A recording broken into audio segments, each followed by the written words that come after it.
shaping our nation. You haven't confirmed that you want to stand as leader, but you haven't ruled it out either. This report basically says that he's not fit to stand trial. Is he indecisive? Incompetent? I deliver the dose of reality Westminster needs. That's the Camilla Tominey Show at 9:30 every Sunday on GB News. The People's Channel, Britain's news channel. In the GB newsroom, we bring you the news as it happens. With our team of dedicated journalists across the UK, we're ready to keep you up to date with what's happening every half an hour, every single day. Bulletins here on GB News. The People's Channel, Britain's news channel.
Trump claims Ukraine may not survive the war.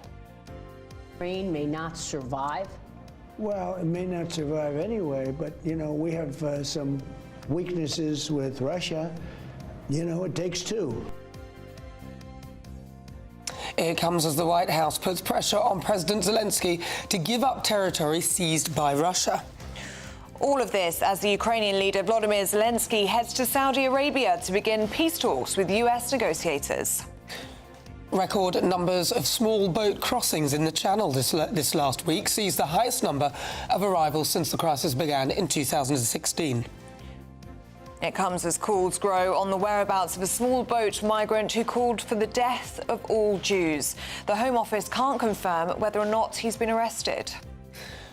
Former Bank of England Governor Mark Carney wins the race to replace Justin Trudeau as Canadian Prime Minister, as both leaders take a swipe at President Trump and increasing tensions.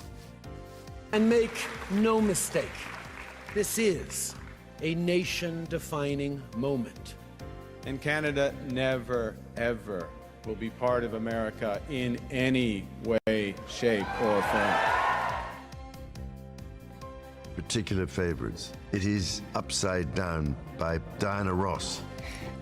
The King takes the airwaves as he releases a podcast today celebrating music from across the Commonwealth to mark Commonwealth Day, as he pledges to restore the disrupted harmony of our entire planet. As reality TV star Spencer Matthews says that he won't be leaving his fortune to his kids, we're asking, should you be expected to give them your inheritance? And in the sport this morning, Declan Rice may have shushed Manchester United fans with his goal, but it's more of a case of Liverpool shushing him as Arsenal fall further behind them in the title race, which is now effectively over. I think everybody knows that. England have got a slightly better chance of winning the Six Nations after thrashing Italy yesterday. And our friend George Mills wins silver in the European Indoor Athletics Championships. Hello. After a very mild week last week, it's going to be a colder week ahead. I'll have all of the details coming up shortly. It's just gone 6 o'clock. I'm Ellie Costello. And I'm Nana Akua, and this is GB News Breakfast.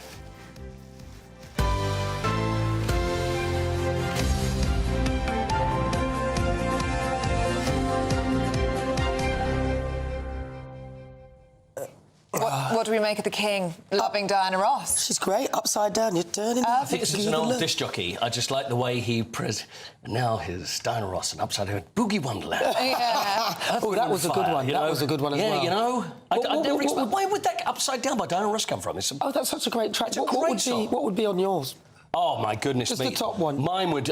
Slave to the Rhythm by Grace Jones. Oh, very good. That's a good one. Love Grace Taylor Jones. Swift or Lionel Richie? Oh, Taylor. Yeah. I love Taylor Swift. What would be on yours? Awful. On mine, probably... Don't knock her choice. I see what you... Taylor You Swift can't is knock terrible. her musical choice. Oh, well, OK, fine. Mine would be Street Life by the Crusaders. Oh, really? that's Featuring Randy Crawford. Yeah, Randy Crawford's on very cool. I've actually met her. She's very nice. Have you? Very nice. I don't know whether... Is she still alive? She's... You name-dropping 1 minute in already? I met Diana Ross as well. Did you? Yeah, I actually made her. I was always told that Diana Ross was a bit tricky. You've got to be careful with her. Oh, really? So we made... did a show with Roland River on The Ill Comedian, and we made her retake the penalty that she missed for the opening of the 1994 World Cup. And she did. We set up in the hotel room, put a ball there, and she was... Are you making this up? No, absolutely true. Boy, she knows everyone. Looky like it, was it? No, actually, it was, and she was lovely. Yeah. Oh, But this is part of his Commonwealth radio show, and he's got the likes of Kylie Minogue on there. Lovely. He's got Ray. Yeah. Apparently knows Ray very well. Yeah. Really? Yeah. Does he do the traffic news and the weather and everything in there I as think well? so, I'd love yeah. that. Oh, that would be funny. He's versatile, let's give him that. He is versatile. He's got reggae on there. So do you think though that he choked? Because you have that when you get people doing Desert Island Discs, especially politicians, that will have someone say, maybe you should have this, it makes you look good, or do you reckon the King has just said, these are the songs I like, this is what I'm going to go with? I think he may have had some help with the curation. You think so? Of this. I think maybe a little. But Cameron Walker, our royal correspondent, thinks he does actually love the likes of Bob Marley. Of course he does. Really? I love that. Oh, yeah, of course he does, yeah. The King is, he's kind of a cool dude, really. Yeah. So you think he likes Ray? Oh, I think he likes Kylie Ray, Minogue? he likes Kylie. And the great thing is he can just say, oh, bring me Kylie, and Kylie will come and see him. Is he still into the 3 Degrees? Because he always used to love the 3 Degrees when he was Prince, all those years ago. And I don't know, and if 3 Degrees aren't in there, then that would be a surprise, I think. I could just see him doing some dad dancing. Upside down, pardon me. Yeah. Great song choice, though. I've got lots of that. And apparently the late Queen loved Diana Ross as well. Really? So they've got great family taste in music. She did the Diamond Jubilee, didn't Exactly. she? Yeah. So I understand that. The whole Although family she of did fans. lip-sync most of it, but that's not... Wow. Did she? Yeah. That's a whole other story. It is. Thanks, Coity. See you in a bit. Do let us know what you'd have on your playlist, gbnews.com/you'll say. Now, President Donald Trump has warned Ukraine may not survive ahead of talks between the US and Ukraine today in Saudi Arabia, as the president again criticises Volodymyr Zelensky. Are you comfortable with that? The fact that you walked away and Ukraine may not survive? Well, it may not survive anyway, but he's a smart guy, and he's a tough guy. And he took money out of this country under Biden like candy from a baby. It was so easy, with that same attitude. And I just don't think he's grateful. Well, it comes as tensions between the US and the Canadian continue to wither. Former Bank of England Governor Mark Carney has won a party election to be the new Prime Minister of Canada. Well, he'll take over from Justin Trudeau and lead the Liberal Party following Justin Trudeau's resignation in January. There's someone who's trying to weaken our economy. Yeah, Donald Trump. Donald Trump. And Donald Trump, as we know, has put, as the Prime Minister just said, unjustified tariffs on what we build, on what we sell, on how we make a living. The Canadian government has rightly retaliated and is rightly retaliating with our own tariffs that will have maximum impact. And Canada never, ever will be part of America in any way, shape, or form. We didn't ask for this fight. We didn't ask for this fight. Canada will win. Well, let's get the thoughts now. The former advisor to Boris Johnson, Oscar Redrop, who joins us in the studio this morning. Morning to you, Oscar. Good morning, guys. And should we start with Donald Trump's comments towards Volodymyr Zelensky and actually towards Ukraine, saying it may not survive this war? Yeah, it comes at a time where Russia, and actually, in fairness to President Trump, he described the pounding of Ukraine as been continuing. So if you think about it, I mean, often we forget, of course, this is about politics and getting people to the table, but there is still a war going on, and it comes at a time where Russia are actually kind of twisting the knife. The aggression is not letting up, and Ukraine are really, really suffering on that. Partly linked to You know, obviously America now not sharing that intelligence that the Ukraine have been relying on in certain parts of the country. And then when he makes, I think, I'm trying not to excuse it in many ways, although people will have their different opinions on whether Trump is actually being a positive force in bringing peace to the table here. But sometimes with Donald Trump, he says things and you're not quite sure just how flippantly it's meant. And that's not minimising it or diminishing his actual intelligence and how he actually operates and gets things done so effectively. But it is hugely concerning. And once again, here in this country, you know, I know Pat McFadden has said, well, this only means that we need, as in European nations led by the UK, we only need to get off on the front foot and strengthen further and further.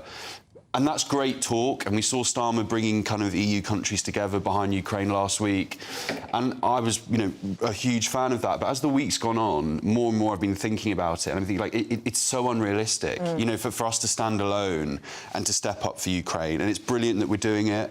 Other people have their opinions on that, but personally for me, the moral clarity of that, it's so good that we are doing that. But without the US, it's so unrealistic that we can really, truly help at this 11th hour. And when Trump says very dismissive things like that, it's of course very, very concerning. What about, because I keep banging on about this coalition of the willing that Keir Starmer's been going on about.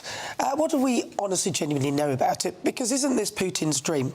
He's now allowed Keir Starmer to come up with a solution which will actually disband NATO, which was the thing that he was scared of encroaching on his borders. It's now a coalition of the willing.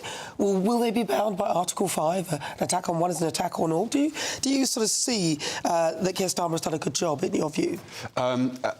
Initially, I got really kind of, you know, proud to be British and, you know, all the kind of the symbolism of it, I really got behind. And then, you know, as I was just saying, you know, as the week's gone on, the kind of the practical solution element to it, it became more and more unrealistic and irrelevant in my head, you know. And I think Putin, to be frank, will look at the coalition of the willing and he won't give it 2 minutes thought. You know, I don't think there's any intimidation. Stupid idea. I don't think there's any intimidation. Yeah, I don't think there's any intimidation there whatsoever. But nonetheless, like, I'm sorry, like, when people get confused, and it does happen because it is frustrating. We've been spending a lot of taxpayers' money ultimately on this war, and I get people get frustrated with that. But ultimately, we have to be on the moral right side of this war, and it is entirely in the British interest to stand up to a tyrant on a continent like Putin.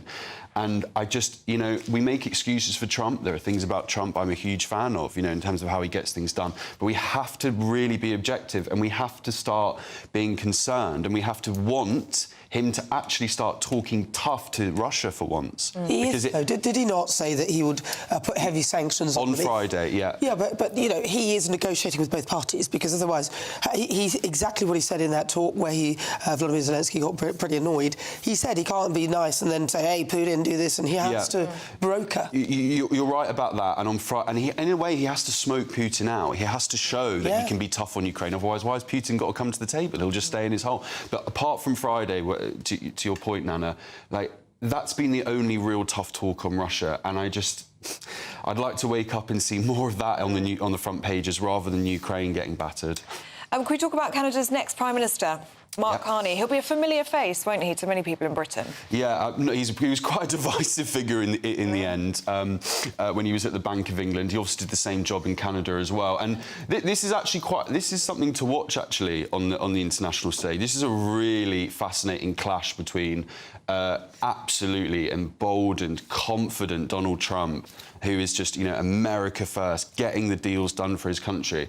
And he is now potentially going to be in an inverted commas trade war with someone who's talking pretty tough himself and would probably fancy his chances in terms of his, like, you know, real strong economic background. So it's going to be really, really interesting to watch. I have to say, though, like, you know, when you watch his speech, and he just played a bit of a clip from it this morning, and he's talking tough on Donald Trump, I think if they were in a room together, I think there's only one winner on that between the two of them. But there's nothing wrong with Donald Trump setting tariffs on Canada. It's within his right. Encourages his own domestic workforce to produce products and not buy things at a cheaper rate from abroad. I think there's absolutely nothing wrong with that. But it's been a gift to the Liberal Party in Canada. Absolutely. The Conservatives were way out in front, and I think this kind of, wedge issue, if you like, of, this trade war that was presented has absolutely kind of slingshotted the Liberals in front. But you're right, Nana. I mean, it's funny, we get really kind of het up and all a bit kind of slightly kind of prissy almost about, tariffs and trade. And actually, like, that is one of the key reasons why Donald Trump was voted in, was to put America first and to kind of stir up and cause that friction in order to advance America's interests. So it's going to be fascinating to watch. He's got the mandate, hasn't he? Oscar, thank you very much. Thank you. All right. Good to see you. Now, GB News can reveal that 2,000 migrants have crossed the English Channel in just over a week, half of this year's total so far. Now, that number does account for half of the total number of migrants who have crossed across from France since the start of the year, with 240 crossing in the 9th consecutive day yesterday. Well, among those who have arrived is a Palestinian man with alleged extremist links, with reports of him sharing anti-Israel and anti-Jewish hate messages online. So we're joined by the director of the Centre of Migration and Economic Prosperity, Steve Wolfe. Oh, what's that about? Let's see. He will appear. Oh, there he is. I thought to myself, my God, he's in the studio. How did he get there? Stephen, look, we now hear that over 2,000 in 1 week. I mean, that must be a record. Keir Starmer talked about smashing the gangs. What do we know? Where is he with this? Well, where is he with this? Nowhere. He's absolutely clearly showing a failure on his government to be able to stop the boats. What he has come out and said is he wanted to stop the gangs. And in doing so, he set up an organisation within government with the sole intention of being able to work with the European Union friends, as he called them, and be able to stop this. The closest that we've got is that France are going to try and change the laws of their own country in order that they will be able to bring boats back that have launched along their 100-mile coast. So far, that's not happened either. So the clear point to us that we can see now is that 2,000 people have come across. The border force are failing to be able to stop them. And what is the resultant costs to Britain? It's going to be about £200 million so far this year is what we're going to pay in housing them, looking after them, dental costs, feeding them. But also the people smugglers are going to make about 100 million so far this year. It's great business for them, and it's great business for anyone involved in this people smuggling business. Looking for repeated appeals, aren't they? Well, they are. I mean, this is what it's saying. What it's saying to me is that no one really is interested in actually stopping the boats. There doesn't seem to be a cohesive policy or a plan from any other government so far. And one has to ask, why are they not stopping the boats? What is it in the interest of government to allow so many people to come across when there are international measures that you can do? We have the law of the sea that says that the British government can return them to France. And France can equally use its own provisions that are there to be able to stop the boats, with particularly when we're paying them over nearly £2 billion in funding since 2014 to help them with their own crisis. Stephen, what should we make of this Abu Wadi who's been in the papers in the past few days? He's a Palestinian man. He's previously called for the slaughter of all Jews and is a former key member of a militant group that terrorised Israel, allegedly. So he came over on Thursday of last week. The Home Office is refusing to comment. They say they don't comment on individual cases like this. But people will be very concerned about this kind of man in this country and his whereabouts. Do you think that Home Office should break protocol and comment on this case? I think people should be absolutely horrified and terrified that we have this type of individual who has blatantly put out on social media his views, which are an anathema to the very basis of British fair values, equality and democracy, that he wishes to annihilate a group of people, a religious group of people, a nation in their own, when back in Palestine. He should not be allowed to even set foot on these shores. However, we've got to also bear in mind that the government is able, under our current UN resolutions, to be able to not allow this person in, even if he claims asylum. So under our own asylum laws, which follow the UN resolutions and follow all the laws that have come in from the ECHR, we have the right to expel this person. But here comes the big point. Do we ever really expel them? When we look at the government figures, we see them expelling prisoners and those who've committed crimes here, but they never really give clear figures of how many people have come across on the channel that are returned to either France or their nation state. And I doubt for a minute that they will do that with this individual either. Well, we've got to find him first. I think he's gone AWOL. I don't think we know where he is now, which is another problem. When they come here, they can wander the streets without us even... I would absolutely have people confined to wherever they are until they pass or fail their asylum. I don't know why we don't do that. Yeah, anyway. Thank you very much. Good to see you this morning. Really appreciate your time there. That's Stephen Wolf, Director at the Centre for Migration and Economic Prosperity. Right, GB News has contacted the Home Office for comment, and in a statement they say, we are committed to ending small boat crossings which undermine our border security and restoring order to the asylum system to ensure that the rules are respected and enforced. While it is a long-standing rule that we never comment on individual cases or operational matters, the British public can be reassured that we take all steps necessary at all times to protect the nation's security. Honestly. All right, stay with us, because the poll of the day today, I'm asking, as 2,000 cross the channel in a week, do you trust the Prime Minister to get control of the situation? We'll be bringing you the live results throughout the day, so make sure that you stay tuned. The final result will be announced later in Martin Daubeny's show. Yep, if you want to get involved, you can scan the QR code on your screens now, or you can head to gbnews.com/poll. Now, at 19 minutes past 6, let's take a look at some other stories coming into the newsroom this morning. A 29-year-old man has been charged after climbing onto the clock tower of Big Ben.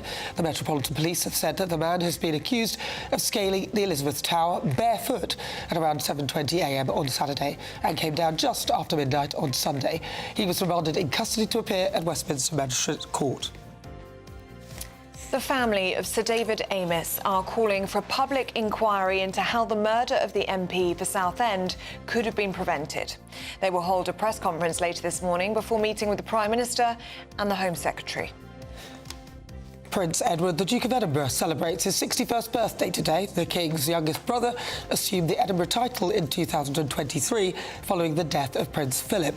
Buckingham Palace says the Duke will mark the occasion privately with his family.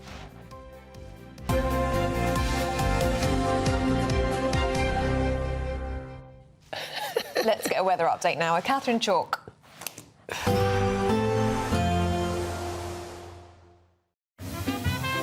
Heavy showers first thing will be followed by a warm, cosy day. Boxed boilers, sponsors of weather on GB News. Good morning. Welcome to your GB News weather update from the Met Office. Well, we've got a colder week ahead, especially compared to last week. Sunny spells, scattered showers with the return of some overnight frost. So we've got a band of rain across northern parts of Scotland into northern England. This is a cold front introducing colder air behind it. Across much of England and Wales, it is going to be a little bit cloudier than recent days, with perhaps some outbreaks of rain across the south coast. But there'll be some brighter interludes in between, with murky conditions along the eastern coast. But across the south, still, temperatures not doing too bad, 13 to 15 degrees. But in the north, that's where we'll see the change to colder conditions, so a colder day to come. Now, as we go through Monday evening, it's a case of clear spells across Scotland with some showers, especially across eastern areas, and turning much colder once that sun dips away. Cloudier skies across Northern Ireland and into northern parts of England with some patchy outbreaks of rain. That's gradually going to sink its way southwards and through into Monday around 6 p.m, still seeing some outbreaks of rain across the far southwest. So as we go through Monday night and into Tuesday, clearer skies developing across Scotland, Northern Ireland, Northern England, with cloudier skies further towards the south of that. There'll be some frequent showers as well down the east coast, some of these a little bit wintry, but we will see the return of frost, so a colder start to Tuesday morning, especially across the northern half of the UK. So as we go through Tuesday morning, then it is a case of some bright skies, especially across the north, but cloud will gradually clear its way southwards, so turning drier across southern parts of England with some occasional sunny spells, but frequent showers across eastern areas. Some of these are still wintry, and for all of us, temperatures are falling closer to average at around 6 to 10 degrees. Bye-bye. Expect a warm front, moving from the kitchen right through to the rest of the house. Boxed Boilers, sponsors of weather on GB News. Now, as Christians across the world observe Lent, we're going to be bringing you daily reflections from ministers around the United Kingdom. Here's today's message. The GB News Daily Reflection. Hi, I'm Reverend Brenda, Vicar of St Francis Anglican Church in Ingleby Barwick, Teesside. In Matthew's Gospel, Jesus answers the devil's temptation by saying, "It is written, one does not live by bread alone, but by every word that comes from the mouth of God." In Lent, Christians sometimes spend extra time in studying God's Word. It nourishes our souls and helps us grow closer to God. I remember in the 90s there was a comedy sketch show on TV, and Paul Whitehouse had a catchy phrase. It was this: "Ain't milk brilliant?" And milk is brilliant. It's a complete food for baby animals to help their bodies grow. And human milk, or baby formula milk, is also a complete food that helps human babies grow. But we hear that we do not live by food, by bread alone, but by every word that comes from the mouth of God. So I give thanks that ain't Jesus brilliant? In Lent, Christians give thanks because He is the one that feeds and nourishes our souls. Just as milk is brilliant for a growing body, Jesus is brilliant for our souls. Ain't Jesus brilliant? Amen.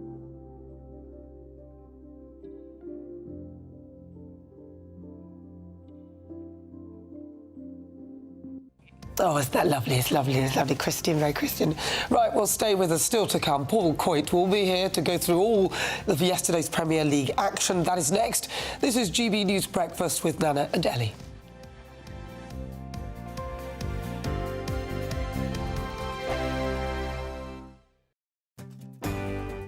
I'm Michael Portillo. This is GB News, the People's Channel, Britain's news channel.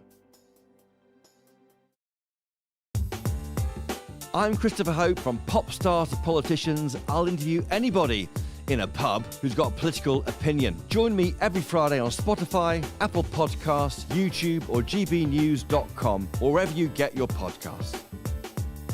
This is GB News, the People's Channel.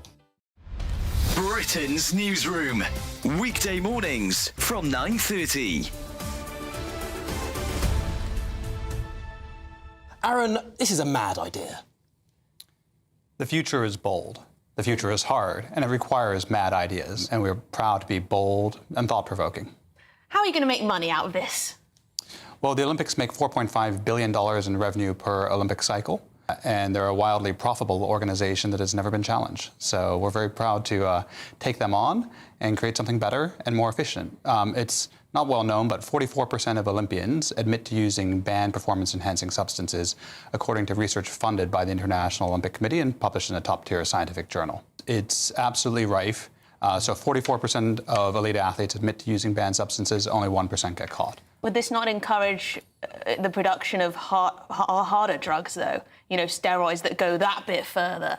Absolutely, right? And the goal is to create an environment where research and development are openly celebrated rather than being done in secret.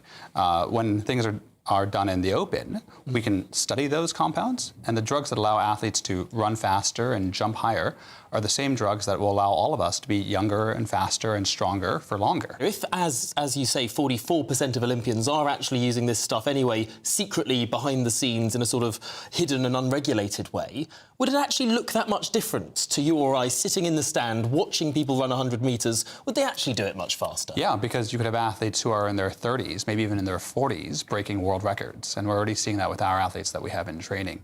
It's absolutely exceptional. If almost half of Olympians are already using banned substances, they're doing so in secret. They're not using the best available compounds. They're not doing it under clinical supervision. They're doing it to beat the drug testing, not to optimize their results. The People's Channel. In the GB newsroom, we bring you the news as it happens. With our team of dedicated journalists across the UK, we're ready to keep you up to date with what's happening every half an hour, every single day. Bulletins here on GB News. The People's Channel. Britain's news channel. I'm Andrew Pearce. This is GB News, the People's Channel, Britain's news channel.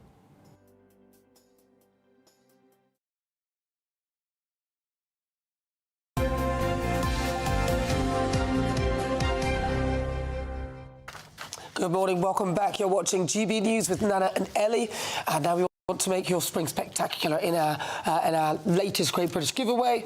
Your chance to win £17,777 in tax-free cash. Yes, but you'll also win not one, but two sought-after designer watches and a designer bag. Oh. Do you want to look and feel good this spring? Always. Always. Well, you can't get involved, but you can. Here are all of the details that you need. You could have £17,777 in tax-free cash to play with this spring. Cash to spend on anything you like. And if that wasn't enough, we're also going to give you not one, but two sought-after designer watches and the latest Mulberry handbag. How would winning that sound? Oh my God, that's brilliant news.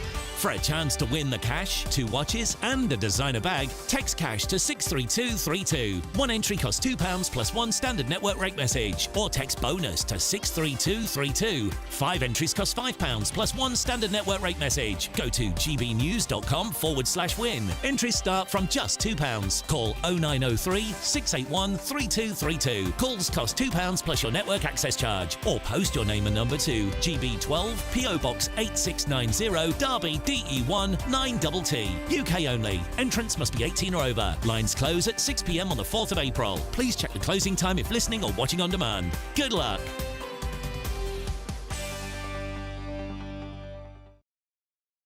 Yes, good luck. It's sports time. Paul Coit is here with us. Morning. Good morning. Are you happy after yesterday? I feel like it was good. What, with Spurs or with Manchester United? It was a draw. That's a positive. It was, well, I wouldn't say it was a positive, but we'll start with Manchester United and Arsenal. I'd say, I'm not, it's wins, really, isn't it? You want to win. Yeah. But Manchester United won, Arsenal won, so Arsenal, any hopes that they had, possibly, of winning the title, it's just slipping through their fingers, Nana, is what it is. I'm sure you were thinking the same Arsenal, aren't they rubbish? I mean, are they... Don't ask him. Oh, I love working with you. Listen, this is Keir Starmer's favourite, Arsenal. Of course, yeah, we are. So 15 points now behind Arsenal. There's 10 games to play. I'm telling you now, there is no hope that Arsenal will win the title. And there's Arsenal fans, I'm sure, will agree. See, look, we've got a picture there of Declan Rice, and he's shushing. I hate a shush. Why is he shushing them? Well, he's obviously... Man United went one up through an amazing Bruno Fernandes free kick, and there was complaints about the wall being further away, but that's neither here nor there. But so when he scored, and he scored a great goal, he did the thing where they run up to the fans, do the shushing business. Yeah. I don't like that. I just think, well, why do you do that? See, the thing is, if it was a situation where Arsenal were actually going to win something, you'd have the right to do it. But he's shushing them just to draw level, and they're so far behind Liverpool. Now, Mikel Arteta, the manager, this is Captain Black, who we always call Captain Black. Oh, yeah. 200th Premier League game, and he was asked, and this is the question he hates. He absolutely hates it. Are you out of the title race, Mikel? This is what he had to say. Today, the frustration is that we haven't won our game. We know the urgency, and you're obligated to win every single match. You want to have any chance of doing that. I don't think it's the right moment to talk about that anyway. Well, it was just... That's what he said. It was just a little bit of, we've got other games. So he walked out of an interview with Sky yesterday when he was asked, and he went, and off he went, because he knows it's over, but he doesn't want to concede it. No, that's a shame. But there we are. Well, some would say it's a shame. Some would. Some are delighted. Spurs 2, Bournemouth 2. Bournemouth were the better side, and they came back. Spurs came back from 2-0 down, and then ended up drawing 2-2, which was okay. Chelsea against Leicester. Now, Chelsea beat Leicester 1-0. Leicester are awful, and they really are, and you'd expect Chelsea to really turn them over. Leicester have lost 12 out of their last 13 games. That's pretty shocking. It's not good. It's not good. And Chelsea weren't great. Cole Palmer, who is... he was like the best player in the country. Isn't he quite old, Cole Palmer? No, he's just a youngster. Is he? Yeah, he's only a young boy. Is he? I'm thinking of nice try, but no. Another one called Cole. You're thinking of Joe Cole? Yeah, that's it. He's retired quite a few years ago, so he is quite old, but he's not playing. But Cole Palmer missed a penalty. Maybe it was Cheryl Cole. I was thinking of Cheryl Cole. It's Cheryl Cole you're thinking of. Yeah, that's the one. Or was it Old King Cole? He was a very old soul. That was him. Didn't Cheryl Cole go out with some footballer? Ashley Cole. That's what I'm thinking about. Yeah, Ashley Cole, Is he still He's even about? older. 73 he is now, Ashley Cole. No. Right, let's look at the rugby. A little bit of rugby as well. England beat Italy. Woohoo! 47-24. And I mentioned about Arsenal and their hopes of winning the title. England have a very outside chance of winning the Six Nations title. But that would be nice. It would be great, but it depends on France. So France are top on 16, England are 15. So England are going to beat Wales in Cardiff, and Wales have not been very good. New coach, but not very good. Scotland, we need Scotland to beat France in Paris. So do you think Scotland are going to do England any favours? No, I don't think so. I don't think that So when is the final for Six Nations? Well, the last games are going to be this weekend. Typical. So they all play each other. It's always, that's what I was thinking about. It's always doing my show. Is it really? Yeah, Can you not keep an eye on what's going on? No, I can't. I love my show. I mean, they won't watch. I know you love your show. We love your show, but I can 3 o'clock, text you Saturday, during, Sunday. unless you have me in, and we can just do sport the way through it and keep talking about that. That's not a bad idea. I'm sure you'd enjoy that, Well, Anna. we can have a little bit of that. Yeah. I'm sure you'd enjoy that. One more quick one, and that's our friend George Mills. George, who we had on the show. Was it last week or the week before we had George? Yeah, last week, I think. George Mills, 3,000 metres in the European Indoor Athletics Championship. Him and his dad, Danny Mills, who played for England and played for Leeds. We had them both on together. It was great. And there's George, and he got silver. Have we got a little clip of George and his dad? That's Jakob Ingebrigtsen, the Norwegian there in the middle, who is going to take some beating because he really is an amazing runner. But anyway, George got a great silver, and this is him, look, meeting up with his dad, Danny, who we had on the show. There's Danny there on the left, and there's George celebrating his silver. Oh, he has got a great future ahead of him. Doesn't he just? And the World Championships coming up in China in a couple of weeks. So well done, George. Good old George. Oh, good on him. Very nice. Thanks, Coity. Good to see you. Yeah, it's nice to see you. I thought you were falling towards me. Please, get yourself square for a second. Thanks, darling. Thanks, Coity. See you shortly. Do stay with us. Still to come, we'll be going through the papers with Susan Evans and David Wooding. That's next.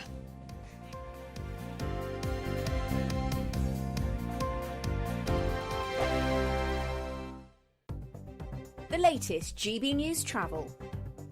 Good morning, I'm Russell Holding. In the Highland, there are strong winds affecting traffic heading over the Keswick Bridge. The bridge for the moment remains open.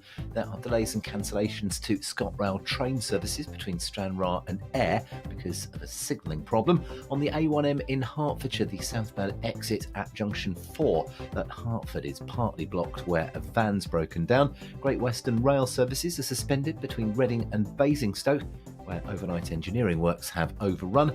On the M4 Heathrow Spur west of London, there are queues heading south off Junction 4, taking roughly a quarter of an hour into the airport. On the M26 in Kent, it's taking around a quarter of an hour in queues approaching the M25 because of road works. And in Cornwall on the A390, there's an injured deer near to the St Pinnock turn-off at East Tap House. You can stay up to date throughout the day by visiting our website, gbnews.com.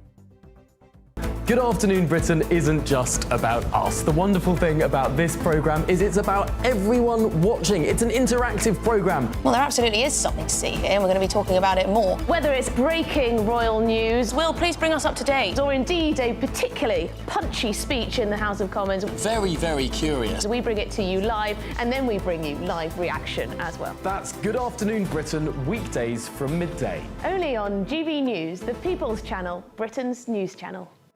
Exciting news. Every Friday, my Patrick Christie's Tonight Show is going to have a twist to it. We're welcoming some special guests. You.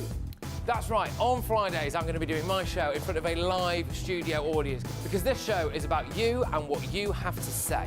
It's going to be the same big debates, same big topics, same big opinions. But every Friday night at 9 p.m, you are invited to come on down to Patrick Christie's Tonight to be a part of the action. Only on GB News, the People's Channel, Britain's news channel. Hi, I'm Michelle Dewberry, and my show is your opportunity to cut through all the noise and dive in headfirst to some robust debates. Ideas clash. Situation, isn't it? Because the failure is... You're deliberately avoiding my point. Nothing's held back. And if you think this is the end of it, wait for more. And we do not shy away from the difficult stuff. Sometimes I want to shake people and say, if only you understood. So join me on Jubes & Co. weeknights at 6 p.m, only on GB News, Britain's news channel. The royal family is an enduring symbol of tradition, unity and pride for Britain. At GB News, we celebrate what makes this country great.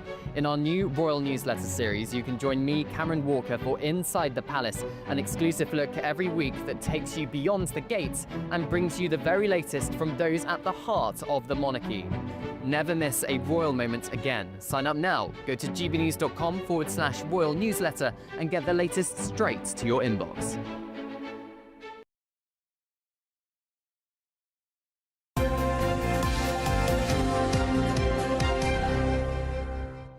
Welcome back to Breakfast. It's 6:38. We're going through the papers this morning with the former editor of the Sunday Express, David Wooding, and political consultant Suzanne Evans. Morning, you two. Morning. Good to see you. David, let's start with the Telegraph, shall we? And Trump's comments on Volodymyr Zelensky and Ukraine. Yes, well, Ukraine's still dominating the front pages of some papers, and it's lots of stuff inside the papers too. And Donald Trump seems to be turning up the pressure on Zelensky, saying he wants elections now, he wants him to cede more territory to the Russians, and he wants 50% of the mineral wealth handing over. So he's basically putting the squeeze on him even more so. What we're not seeing, though, is any more pressure on Russia. Well, no, he did. What about the sanctions, though? He said that Russia will be heavily sanctioned. And after all, isn't war a land grab? Considering it, right? Yeah, but isn't war a land grab at the end of the day? So the way these countries are formed all over the world is that you have a war, and then the one who wins ends up with the land. So I don't think it's fair. I think it's wrong. But isn't that what war is about? I don't know. I think we never quite know what's going on in Trump's head, do we?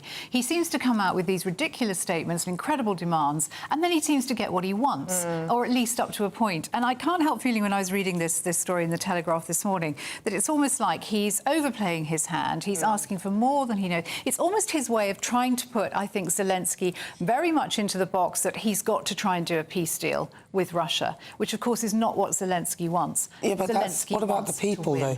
See, that's the point. Anna. Trump keeps making the point that more and more people are dying, more and more people are dying, and all these people say, oh, we want the land, There'll be nobody to put on the land. No, that's exactly right. And I feel this is perhaps where Trump is coming from. The way in which he's acting, he's forcing Zelensky to put his people first. And exactly. Arguably, he possibly hasn't for the last couple of years, at least I would have thought. So it's almost Trump saying, we're going to do this, I want this. And, of course, America really does have a huge amount of bargaining power here because of the weapons that he's now said he's not going to give to Ukraine, but the $200 billion or so that he's given already.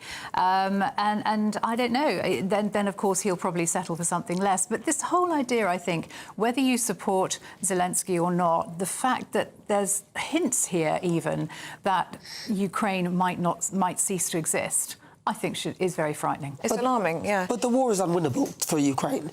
And all it is absolutely a meat grinder for people, men, young men. And at the end of the day, seeing as it's unwinnable, Ukraine need to But then should Ukraine surrender? Absolutely. Because there's a difference between a peace deal and complete surrender. There has to be a little bit of justice for Ukraine. I mean, they were the country that was invaded. They were the victims of this aggression, and it all seems to me to be that everything's going to be given to Russia, and is riding roughshod over. Do you feel as though the goalposts are changing for Volodymyr Zelensky? Because it was suggested last week that if he signed this mineral deals, or at least up for signing the mineral deal, then they'd get the military aid back, and there'd also be what's the other thing they've taken away? Intelligence. But now we're talking about, no, you're going to have to give up land.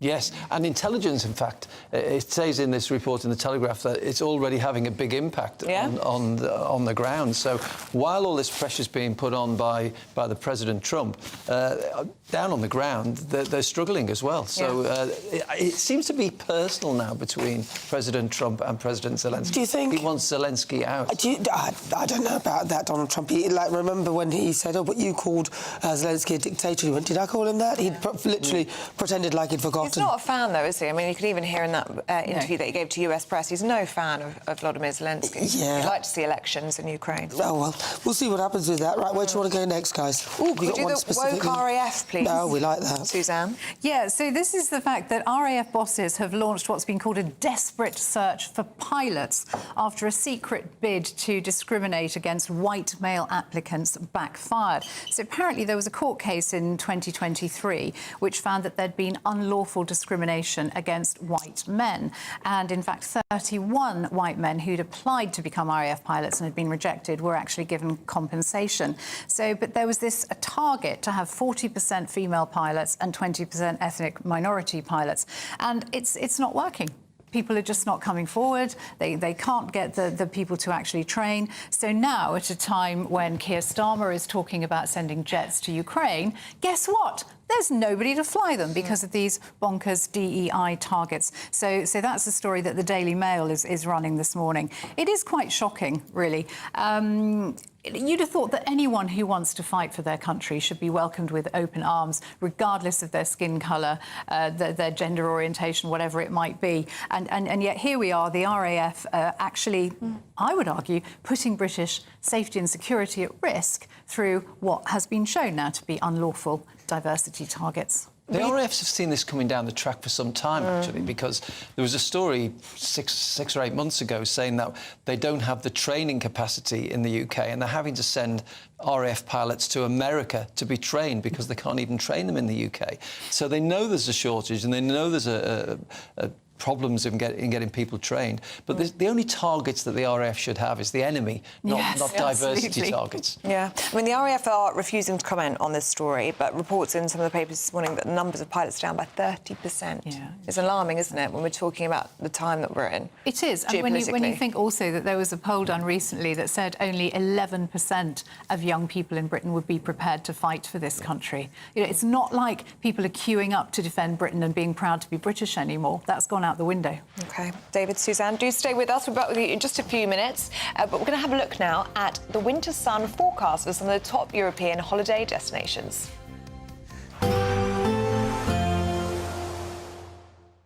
Ready to soak up that holiday sunshine? Won't we need some cover? No worries. All sorted. All Clear Travel Insurance sponsors GB News Travel Destinations Forecast. Hello. Well, it's actually rather unsettled across much of Europe with heavy rain and thunderstorm. This is all to do with an area of low pressure, so bringing spells of rain and some heavy and frequent downpours across much of Spain and into Italy. The best of the sunshine will be towards the far, far east across parts of Greece. Temperatures here not doing too bad at around 18 or 19 degrees. And we hold on to some heavy showers through the week as well. Temperatures up to 20 degrees. All Clear Travel Insurance sponsors GB News Travel Destinations Forecast.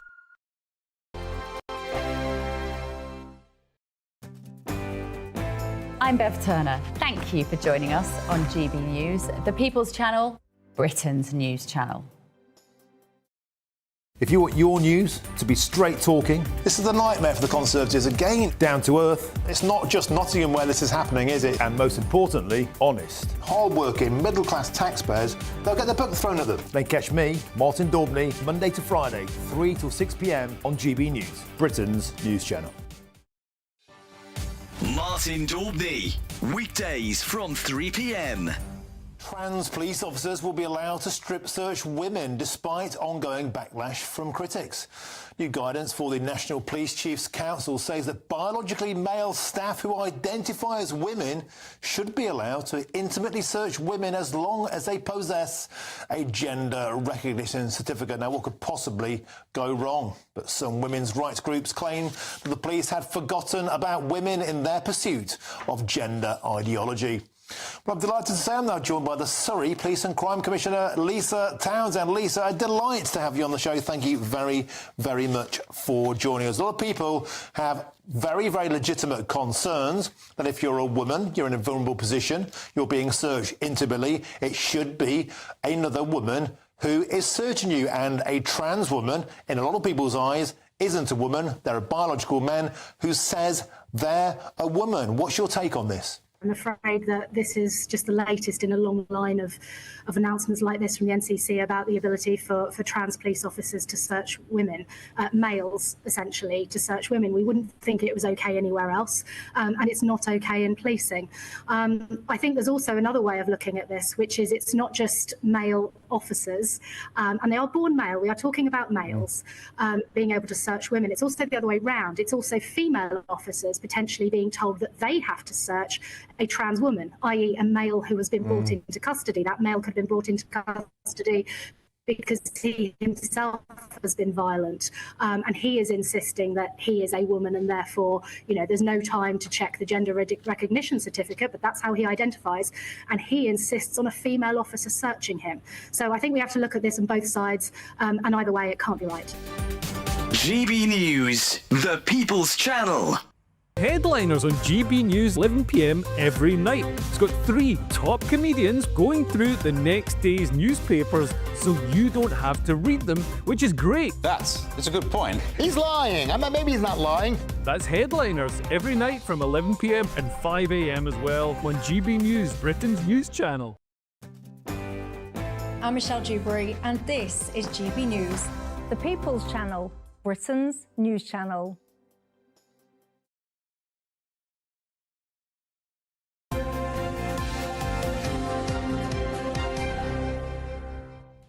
Good morning, welcome back. Now, listen, earlier we were talking about the RAF who have gone woke, and sadly it's backfired, so they obviously couldn't recruit enough people. But in response to this, the RAF has said, we have sufficient pilots and aircrew to conduct all current operations and service the front line.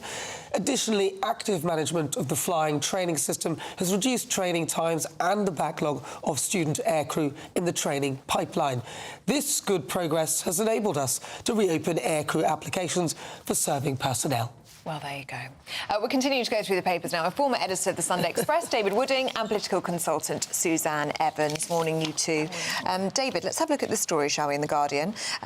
It's about prisons to get hundreds more cells in case we have a repeat of the summer riots. Yes, this is an interview that The Guardian have with James Timpson, the prisons minister, who's revealing that things are in hand to avoid another crisis this summer. Remember when we had the riots in the wake of the Southport murders, and there was nowhere to put these people in prison. And, of course, as a result of that, I think it was about 3,000 people were freed on licence after serving only 40% of their sentence instead of the usual 50%. So they're letting people back on the streets early, and there was a bit of a row over that. He tells The Guardian that plans are in hand to avoid this. He was down at a place in Worcester, I think it was, where there are 700 places, extra 700 places, a prison called High Point, to make way. So clearly they're getting on with this job early to avoid a repeat. I find it a little bit odd, actually. Are they expecting another Southport-style situation? You know, this was a specific incident in which, tragically, 3 beautiful girls were murdered. You wonder why the government's preparing for something like that again. Because they know that there are so many dangerous people out here and that this might well happen again and that people might get angry again. I think this is rather sinister. Well, do you not think they should prepare to make sure that if they are ready for any sort of situation? Absolutely. It's a good thing, isn't it? But I think my point, Nana, is that, as I said, Southport was a particularly violent, nasty, awful incident. And if the government, the hidden message here seems to be that The Guardian is expecting another episode like that, so that people might get very angry about it, as they did after Southport, and there were the riots, and so that people might have to be put into prison for rioting. But the very fact that it seems to me that you've got a senior minister suggesting that Southport wasn't a one-off, that seems to me to be the really sinister hidden message here. Yeah, I thought that when I saw this story, but there's a piece buried right at the bottom, Suzanne, which it's only a sentence, and it says, "It is understood that the Ministry of Justice's latest preparations are not a result of any specific intelligence warnings of riots." In which case... I kind of totally accept that. They probably, isn't it? I mean, there's all sorts of loners that operate that are not on the radar of the intelligence services, unlike, obviously, the perpetrator of Southport, who was on the radar of the intelligence services. But, I think it does speak to the fact that we have, for instance, we've had more young men of fighting age come across the Channel on boats than we now have in the British Army. And any one of those is, I think, potentially a powder keg waiting to explode. Suzanne, should we look at something totally different? Yes. Let's look at avocados, shall we, this morning? Yeah, I tend to avoid avocados because I'm horribly allergic to them, so they don't have a very good influence on me. But apparently they've really upset Alan Titchmarsh, the famous gardener as well, who's written a letter to the Times saying that people shouldn't eat them. Apparently the Royal Society for the Prevention of Accidents is saying that they've had a rise in what they call avocado hand, which is an injury you get when you've been trying to get the stone out of an avocado. And that's Alan's advice. He said the best tip to avoid injury, getting the stone out the flesh, is just don't eat them. He's arguing it, however, on environmental grounds. There's no doubt that avocados are incredibly labour and water intensive to grow, and of course they're shipped thousands of miles across the world. Apparently avocados take 320 litres of water to grow. Whoa. So he's saying they're really not very environmentally friendly, and he said we should eschew the avocado on toast for breakfast for cornflakes, Weetabix and Shreddies instead, which I can't agree with that, I'm afraid. Processed food. I wouldn't eat those. But can I give you a quick tip? Oh, yeah. There is a very easy way to get a stone out of an avocado without stabbing yourself, and that's to cut it round, all the way round, twist it, get a knife, whack it in the stone, and then the stone... I think that's the bit where it goes wrong. Yeah, see, the whacking of the knife. The knife in the stone. Avocado hand. That's probably where a lot of the accidents happen. And I did it earlier, and she has 2 avocado hands. So I'm happy to avoid them. Yes, yeah, I don't really eat them either. You don't eat avocados? Yeah, not so much. It has the same reaction to me as a banana. Oh, not so projectile good. style, it's So not you good. and I are alike in that sense. Yeah, you might find you're allergic to rubber as well. Or latex. Yeah. Safer to boil an egg. Suzanne, David, we're out of time with you. Thank you very much. We'll see you in the next hour. Let's get an update on your weather now with Catherine Chalk.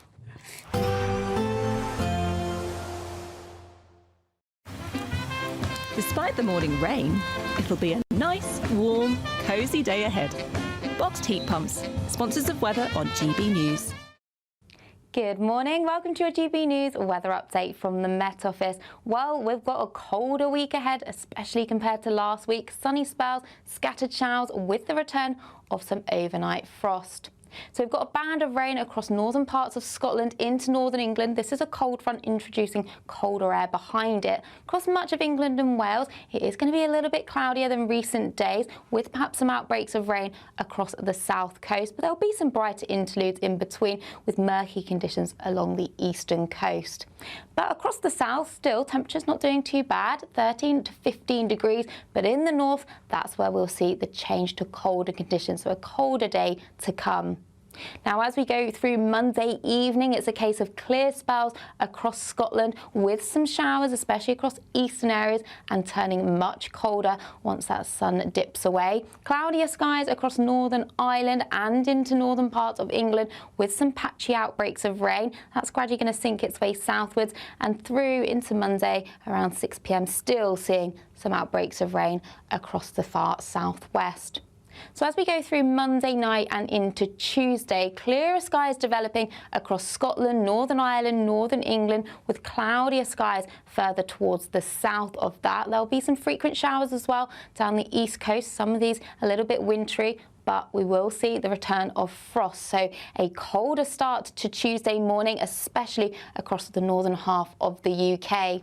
So as we go through Tuesday morning, then it is a case of some bright skies, especially across the north, but cloud will gradually clear its way southwards, so turning drier across southern parts of England with some occasional sunny spells, but frequent showers across eastern areas. Some of these are still wintry, and for all of us, temperatures are falling closer to average at around 6 to 10 degrees. Bye-bye.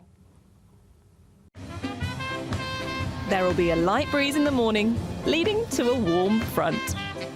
Boxed heat pumps, sponsors of weather on GB News. The latest GB News travel.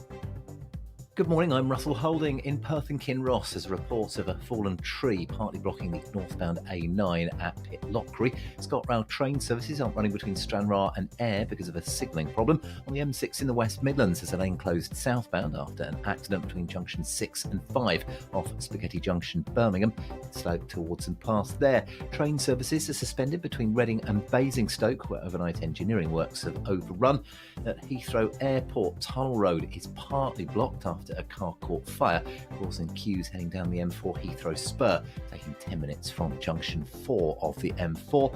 And on the M26 in Kent, it's taking just over half an hour in westbound queues approaching the M25. And that's because of lane closures for roadworks. And that's the latest. You can stay up to date throughout the day by visiting our website, gbnews.com. We want to spruce up your spring with an incredible £17,777 in tax-free cash that you can spend however you like. But that's not all, as you'll also receive not one, but 2 brand new designer watches and a fabulous Mulberry handbag. For a chance to win the cash, 2 watches and a designer bag, text cash to 63232. One entry costs £2 plus 1 standard network rate message, or text bonus to 63232. 5 entries cost £5 plus 1 standard network rate message. Go to gbnews.com/win. Entries start from just £2. Call 0903 681 3232. Calls cost £2 plus your network access charge, or post your name and number to GB12 PO Box 8690 Derby DE1 9TT. UK only. Entrance must be 18 or over. Lines close at 6 p.m. on the 4th of April. Please check the closing time if listening or watching on demand. Good luck. I'm Christopher Hope. From pop stars to politicians, I'll interview anybody in a pub who's got a political opinion. Join me every Friday on Spotify, Apple Podcasts, YouTube or gbnews.com, or wherever you get your podcasts. This is GB News, the People's Channel. This is Britain's newsroom, where your voice matters. It's just astonishing. With expert analysis and honest opinion, we don't just keep you informed. We bring you unique perspectives you won't see anywhere else. Can't argue with any of that. When the news happens, it happens here. On Britain's newsroom, weekdays from 9:30 a.m. Only on GB News. Join me, Nana Akwe, for an informative, interactive news programme with a difference. It's fun. No, he didn't say that, Dave. I'm so surprised. I think there's an element of truth to that. Join me from 3 p.m. every weekend, only on GB News, Britain's news channel.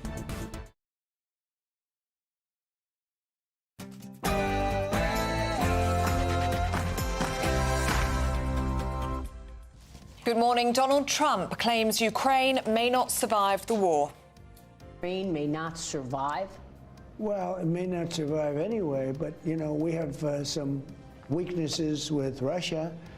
It takes 2. It comes as the White House puts pressures on President Zelensky to give up territory seized by Russia. All of this as the Ukrainian leader Volodymyr Zelensky heads to Saudi Arabia to begin peace talks with US negotiators. Record numbers of small boat crossings in the Channel this last week sees the highest number of arrivals since the crisis began in 2016. It comes as calls grow on the whereabouts of a small boat migrant who called for the death of all Jews. The Home Office can't confirm whether he's been arrested. Former Bank of England Governor Mark Carney wins the race to replace Justin Trudeau as Canadian Prime Minister, as both leaders take a swipe at President Trump and increasing tensions. And make no mistake, this is a nation-defining moment. And Canada never, ever will be part of America in any way, shape, or form.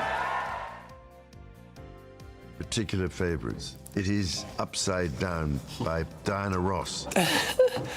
The King takes the airwaves as he releases a podcast today celebrating music from across the Commonwealth to mark Commonwealth Day, as he pledges to restore the disrupted harmony of our entire planet. And as reality TV star Spencer Matthews says that he won't be leaving his fortune to his kids, we're asking, should you be expected to give your inheritance? And in sport this morning, Declan Rice may have shushed Manchester United fans with his goal, but it's more of a case, really, of Liverpool shushing him. As Arsenal fall further behind Liverpool now in the title race, which, let's face it, is now effectively over.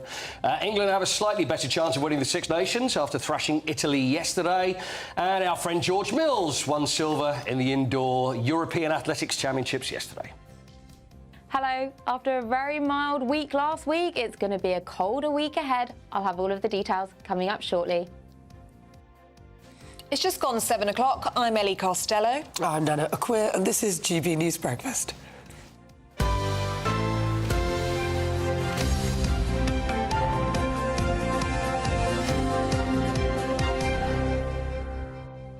Well, let's start this hour by crossing live to Westminster and speak to the Shadow Minister for Policing, Crime and Fire, Matt Vickers. Good to see you this morning, Mr Vickers. And can we start with the news that 2,000 people have crossed the English Channel in just over a week? Oh, he's lost his earpiece. We'll hang on until he's got that back in his ear. Have we got you, Mr Vickers? Can you hear me? I'm back. Wonderful. Very good, very good. Yeah. I was just asking your thoughts on 2,000 people crossing the English Channel in small boats in just over a week, the highest number of arrivals since 2016. What's your reaction to that? It's devastating, isn't it? The thing is going completely the wrong way. However bad things might have been, the last government were bringing numbers down. Since Labour came to office, we've seen the number of arrivals by small boat go up 28%. The number of people in hotels up 29%. 8,500 more people in hotels across the country, damaging community fabric, taking up spaces. Huge impact on those communities. Huge impact on what goes on in those areas and the local economy where those hotel rooms are taken out of place. But moreover, the number of people arriving in those small boats and being returned is actually going down. Everything is going the wrong way on immigration. We need to get a grip. We know what is happening across the country in all these communities and what it feels like for people struggling to make their own way. But then more importantly, actually, we've just seen the case of an illegal migrant come here who poses a threat potentially, and we're struggling to find him. Well, in that case, I was just about to ask you about this. This is Abu Wadi, in case people are just listening in or tuning in this morning. So he's a Palestinian male. He's formally called for the slaughter of all Jews and is a former key member of a militant group that's terrorised Israel, allegedly. As the Home Office aren't commenting on this, they don't comment on individual cases. Would you say they need to break protocol in order to talk about this, considering the huge public interest in this case? And if they do know where he is, does he need to be expelled from Britain? I think, you know what, they're huge. I think it'd probably be wrong for me to comment in such a way, but I think actually huge concerns, but it is what it means for illegal immigration. If people arrive in this country illegally and we have no idea who is coming and going, obviously there is a threat, obviously there is a huge concern. This guy's got to be found, he's got to be found very quickly. OK, so, look, what would you guys have been doing, though? What do you think the solution is to this? Because, let's be quite frank, it was your government that enabled huge levels of legal migration. And, of course, you did put forward Rwanda, but that never really got off the ground, pardon the pun. So I'm just wondering, what would your policy be to stop all of this? There are several things. Rwanda is a big part of that, having a deterrent. So we put into law the principle that if you arrive in this country illegally, you would be detained and you would be removed. That is the right thing to do. That's the reason that these people will stop paying terrible people smuggling criminals to get them into this country. That's the right thing to do. We need to deter people from getting in the boat in the first place. We've also said that we will put a cap on immigration into this country. We'll put a legally binding cap. We will only allow so many people into this country at any given time. So on illegal migration, that's where we're at. Moreover, there is a bill going through that House at the moment that will see people, for the first time, the government is scrapping the principle that if you come here illegally, you'll be able to become a British citizen. That is wrong. That sends a message to people out there considering getting in those boats. Get on with it. That's what they're telling them. Actually, this Labour government is responsible for making this matter so much worse. But then on legal migration, we've said we'll put a cap in place. We've said, actually, well, we'd already created a system whereby you could only bring so many dependents with you. That drove those numbers of legal migrants down. In April this year, we would have seen a salary threshold introduced that meant you had to be earning £38,000 in order to bring a dependent here. That's the right thing to do. If you bring someone here, you should be able to fund them and support them. The government have scrapped that. They're making everything so much worse, and the consequences are there for everybody to see. Can I ask you about your late colleague, Sir David Amess? Because his family today will be holding a press conference later on this morning calling for a public inquiry into how his murder could have been prevented. They're going to meet the Home Secretary, going to meet the Prime Minister as well. Do you support that public inquiry? So Sir David Amess was an incredible man. He was an incredible colleague, incredible father, partner. And often when people go, people say lots of nice things about him. He was exceptional. He was a guy in there who was a friend to anybody, who had an amazing contribution to make, and he had so much more to give to public life. It was absolutely devastating what's happened. I'll be all ears as to what his family have to say today, and I hope that the government is too. Can we just ask you about Ukraine and President Trump? Because President Trump is saying that the war is kind of over for Ukraine. Where are the thoughts of what do you guys think about this, and what would you suggest would be the right thing? Do you support the coalition of the willing, that sort of notion? We've stood shoulder to shoulder with Ukraine throughout this last couple of years, and the horrific situation that's gone on there. And whatever the world might think, actually, Putin needs stopping. We cannot allow it to be accepted that illegal invasions like this, that one strongly armed country can decide to just take over another. That is not something that we can allow to happen, particularly someone like Putin. He poses a threat to Ukraine, but he poses a threat to the wider world unless we do something about this.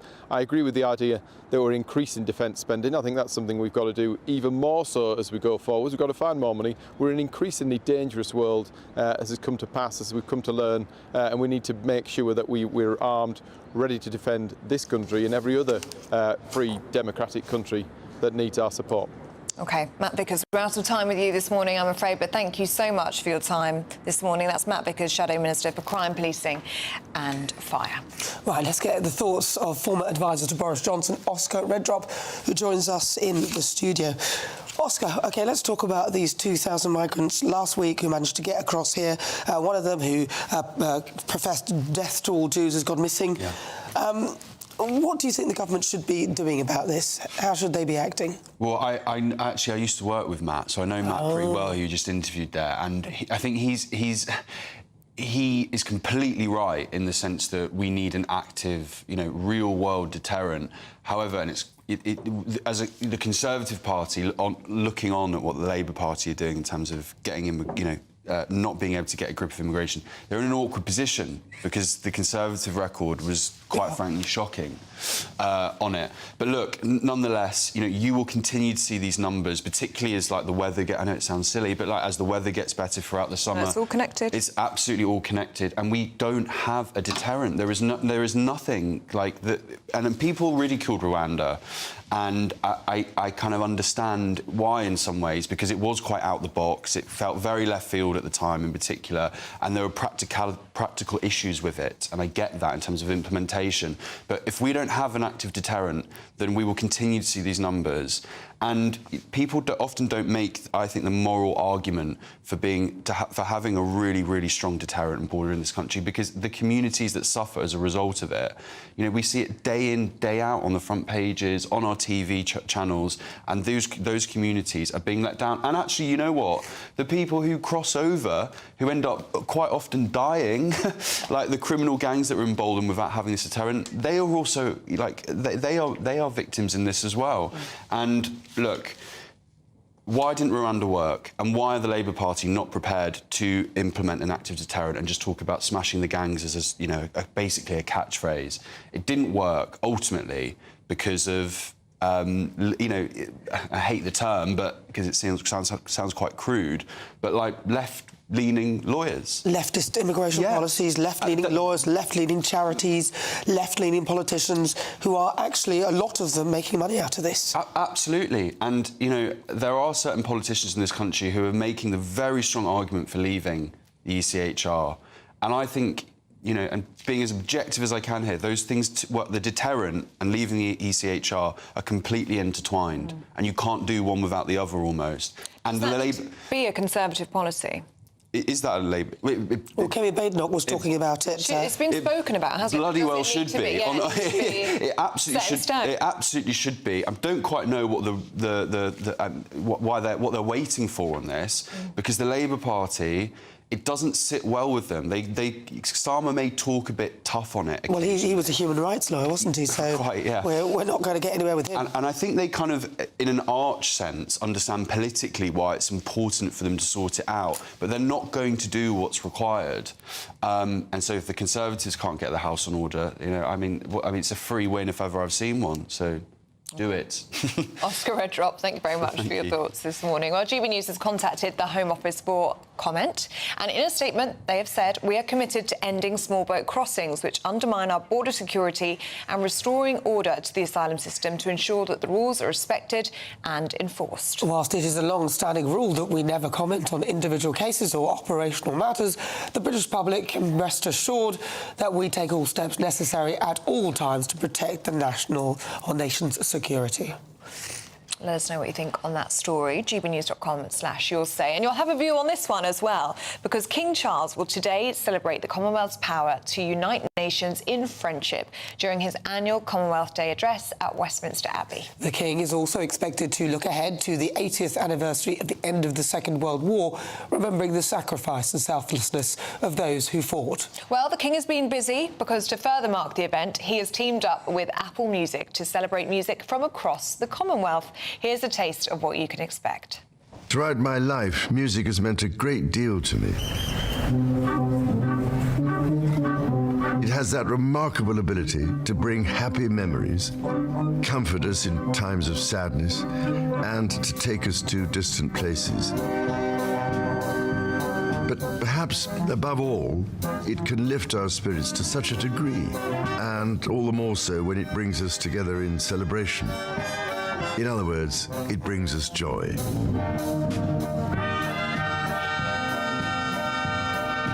So this is what I particularly wanted to share with you.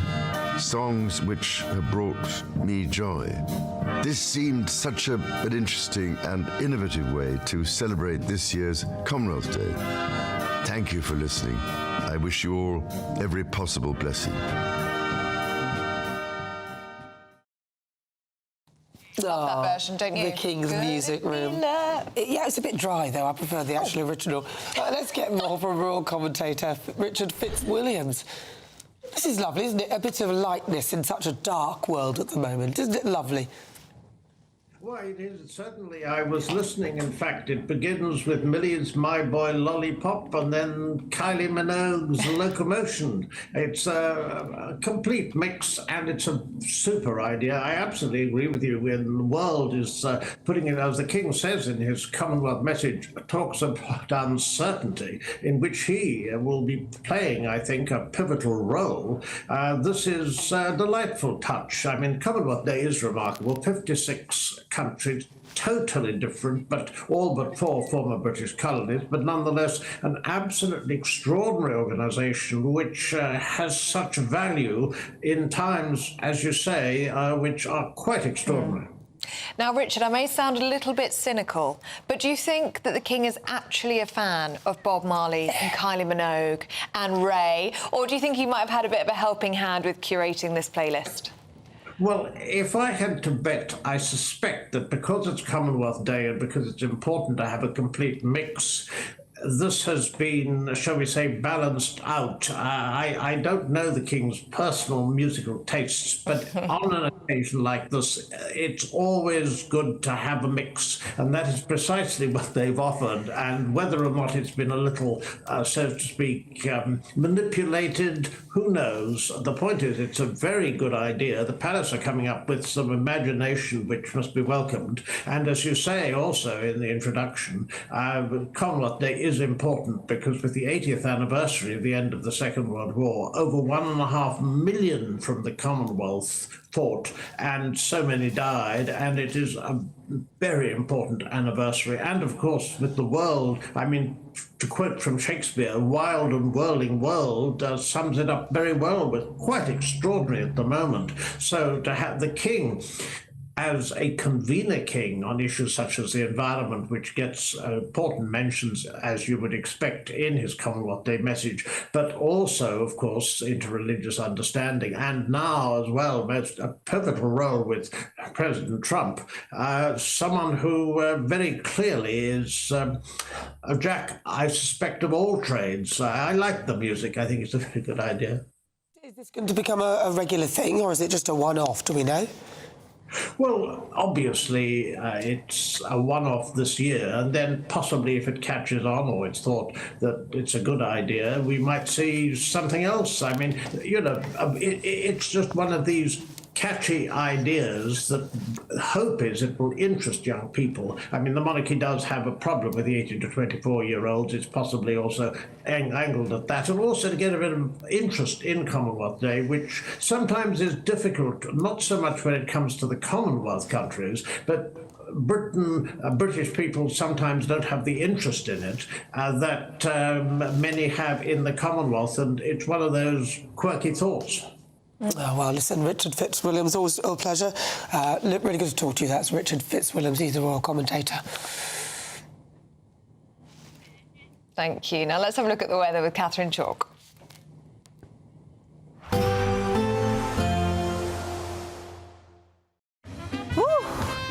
A chilly start will give way to a lovely, warm afternoon. Boxed heat pumps, sponsors of weather on GB News. Good morning. Welcome to your GB News weather update from the Met Office. Well, we've got a colder week ahead, especially compared to last week. Sunny spells, scattered showers with the return of some overnight frost. So we've got a band of rain across northern parts of Scotland into northern England. This is a cold front introducing colder air behind it. Across much of England and Wales, it is going to be a little bit cloudier than recent days, with perhaps some outbreaks of rain across the south coast. But there'll be some brighter interludes in between, with murky conditions along the eastern coast. But across the south, still, temperatures not doing too bad, 13 to 15 degrees. But in the north, that's where we'll see the change to colder conditions, so a colder day to come. Now, as we go through Monday evening, it's a case of clear spells across Scotland with some showers, especially across eastern areas, and turning much colder once that sun dips away. Cloudier skies across Northern Ireland and into northern parts of England with some patchy outbreaks of rain. That's gradually going to sink its way southwards and through into Monday around 6 p.m, still seeing some outbreaks of rain across the far southwest. So as we go through Monday night and into Tuesday, clearer skies developing across Scotland, Northern Ireland, Northern England, with cloudier skies further towards the south of that. There'll be some frequent showers as well down the east coast, some of these a little bit wintry, but we will see the return of frost. So a colder start to Tuesday morning, especially across the northern half of the UK. So as we go through Tuesday morning, then it is a case of some bright skies, especially across the north, but cloud will gradually clear its way southwards, so turning drier across southern parts of England with some occasional sunny spells, but frequent showers across eastern areas. Some of these are still wintry, and for all of us, temperatures are falling closer to average at around 6 to 10 degrees. Bye-bye. A nice bright morning will generate a lovely warm day, right through to the evening. Boxed Solar, sponsors of weather on GB News. Welcome back. You're watching GB News with Nana and Ellie. Now we want to make your spring spectacular in our latest Great British giveaway with a chance to win £17,777 in tax-free cash. But that's not all. You'll also win not one, but two special designer watches and a designer bag. If you want to get all of that, then here's how. We want to spruce up your spring with an incredible £17,777 in tax-free cash that you can spend however you like. That could be your summer holiday, or just the chance to send some of those day-to-day financial stresses packing. But that's not all, as you'll also receive not one, but two brand new designer watches and a fabulous Mulberry handbag. For a chance to win the cash, 2 watches and a designer bag, text cash to 63232. One entry costs £2 plus 1 standard network rate message, or text bonus to 63232. 5 entries cost £5 plus 1 standard network rate message. Go to gbnews.com/win. Entries start from just £2. Call 0903 681 3232. Calls cost £2 plus your network access charge, or post your name and number to GB12 PO Box 8690 Derby DE1 9TT. UK only. Entrants must be 18 or over. Lines close at 6 p.m. on the 4th of April. Please check the closing time if listening or watching on demand. Good luck.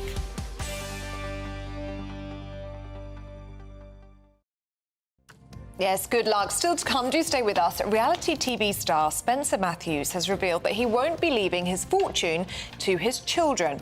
So we're asking this morning, should parents be expected to give their children their inheritance? We're going to be debating that next.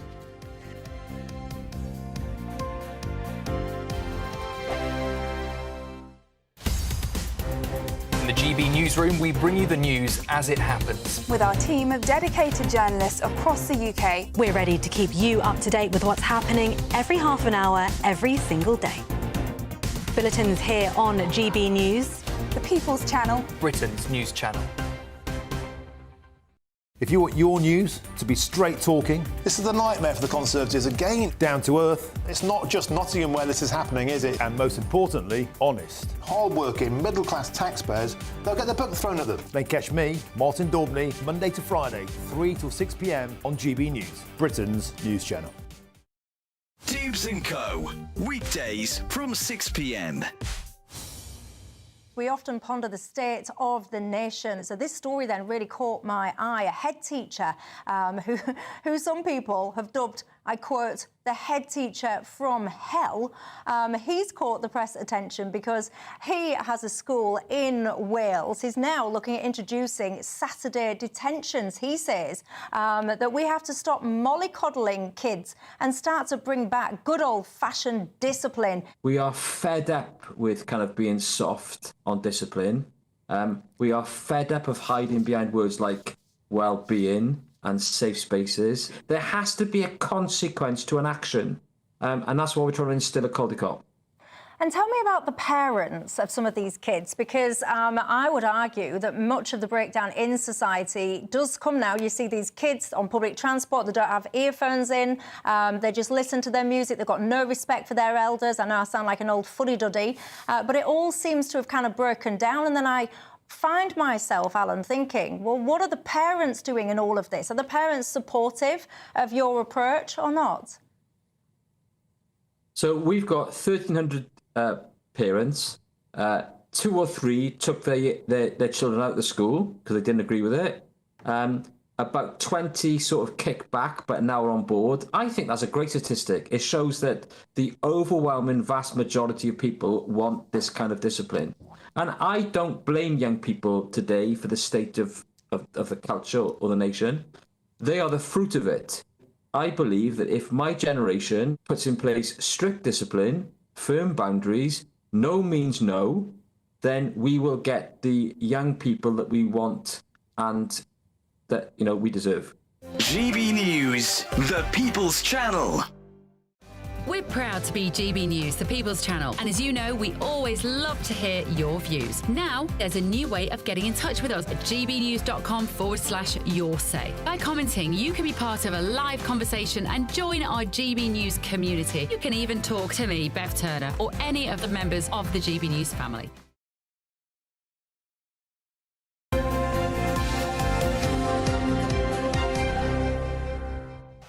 Welcome back to Breakfast. It's 7:25. Now, reality TV star Spencer Matthews has admitted he doesn't want his children to become trust fund kids and wants them instead to earn their own money. So we're asking, should parents pass their fortunes to their children? Well, joining us now, businessman Mike Green, who believes parents should, and business manager Sally Mitchell, who believes parents shouldn't pass on their fortune to their kids. I'm going to start with you, Sally. Why? Who are you going to give it to? Who on earth? Have you got children? Yes, I do. They're going to hate this, but so don't expect anything, kids. I think you can do a huge disservice to your children by letting them assume that they're going to just inherit your hard-earned money. I think everybody needs a purpose. Everybody needs a reason to get up in the morning. Everybody owes a debt to society to put something back, to be a useful member of society. Yeah. If you go through life thinking you're just going to inherit hundreds of thousands of pounds, what's the point? You might think, well, I'm not going to bother. I'll just be a layabout, a nothing. And that doesn't do anything for their mental health, and it doesn't do anything for society either. Sally, can I just quickly ask you, did your parents give you their wealth when they passed away? If they're still, or they might still be alive, actually. Well, no, unfortunately not. My mother died recently, and sorry to hear that. I think it's very dangerous to assume you're going to inherit a fortune, because with the rising care costs, and we're all living longer, but sometimes in ill health, the fortune can get eaten up very, very quickly. Mike, what do you think of all of this? Yeah, listen, much of what was said I agree with, in terms of they shouldn't assume because they should have purpose, they should have debt, they should have reason. The problem is that the assumption is all that you're not going to give them that level of understanding, that you're not going to teach them. As a behavioural profiler and a doctor of education who's built lots of businesses, what I would say is I teach them to be responsible. We have a trust fund that will give to charities. They get involved in making that choice. And they are both, they're 22 and 26, my daughters. They're both very successful in their own right. They're both very independent in their own right. And, you know, we're talking about an example by Spencer Matthews. And, you know, very sad story, but the guy was drinking 10 pints a day, living it up in Chelsea parties. I'd say the problem was in his parenting that he received, not in what money did or didn't do. And the problem is parenting. People are thinking it's about money or not money. Money in the hands of someone responsible can be amazing. Just like if you give a tradesman a saw, a hammer, a chisel, they can create something beautiful that will last generations. In the hands of an idiot, they'll create nothing and it will be dangerous. So it's about responsibility and parenting more than whether they do or don't inherit the money, in my opinion. Do you think his problem was that he was passed money, he was given money, he apparently inherited his parents' wealth, which then meant that he went on to be a bit like that, and he may be thinking, well, if I do that, my kids might end up the same as me?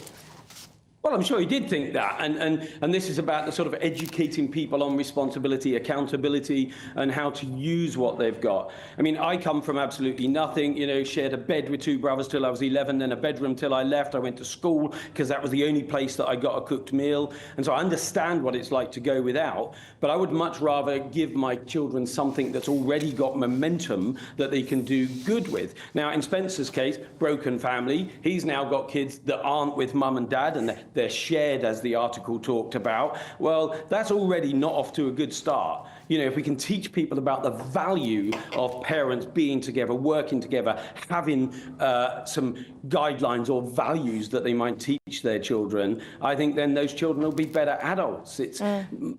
I don't think that Spencer's children are with their parents. He said he shares them. So my assumption from what I've seen is that they're separate. No, they're not. He is still married, yeah. He is still married. Happily married. Still married, yeah.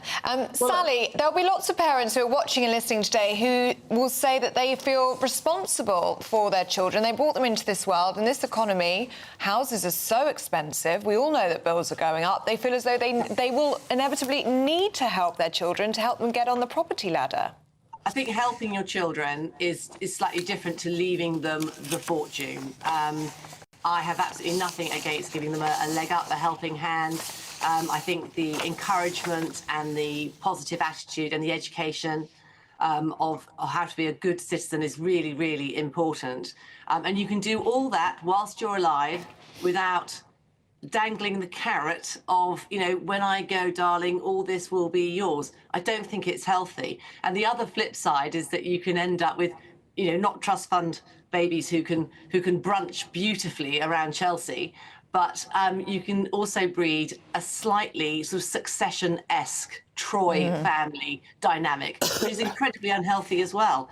I don't think there's anything wrong with people being supported as they grow up by their parents, having every advantage if that's what you can give them, but very much, you stand on your own 2 feet and we will support and encourage you in whatever passion you have. I think the sort of person that you've described there, who has the trust fund type parents who can leave them a lot of wealth so then they end up being quite lazy, there are very few of those. I think the majority of people are probably just, their parents have a house that they've worked all their lives for and they just want to split it between their kids, and it's just maybe a couple of 50, 100 grand each or something like that.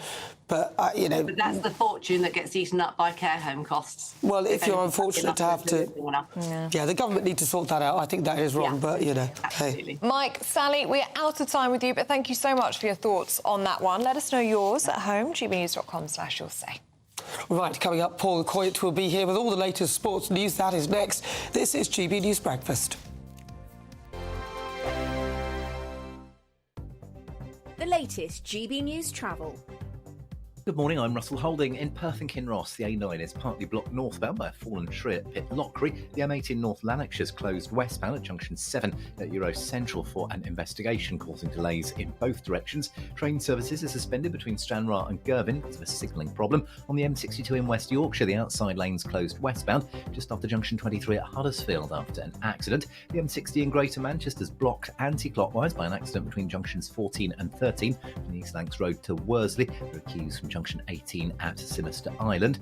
The M1 in Bedfordshire, there are southbound queues after traffic was stopped because of an accident between junctions 10 and 9 from Luton Airport to Redbourne. Trains in London have been stopped between Finsbury Park and Moorgate because of a faulty train. Train services are also suspended between Reading and Basingstoke, where overnight engineering works have overrun.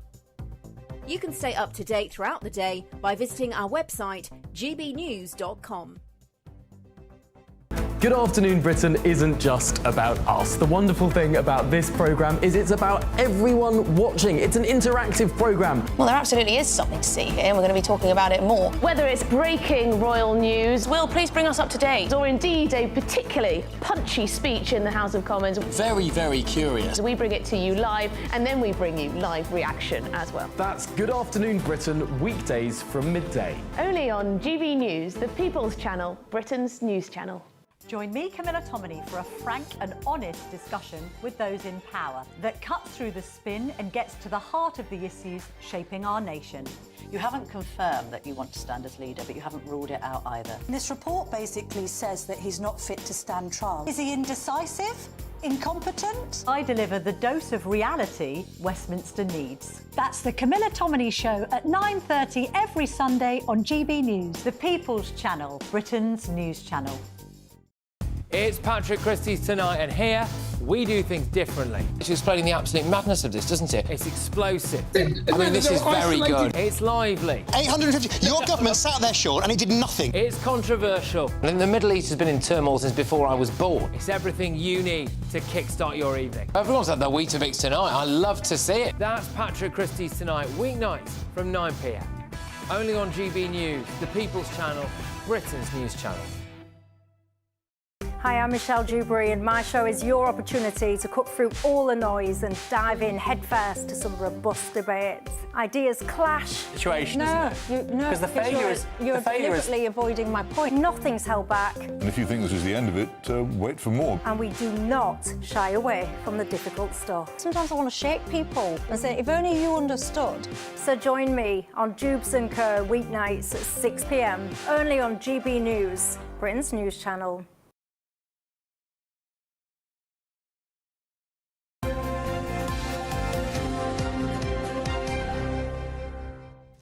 Welcome back. It's time to go through all the latest sports news. Paul Coyte is here with us. Morning. Good morning. Oh, are we agreed that Arsenal have now given up the title?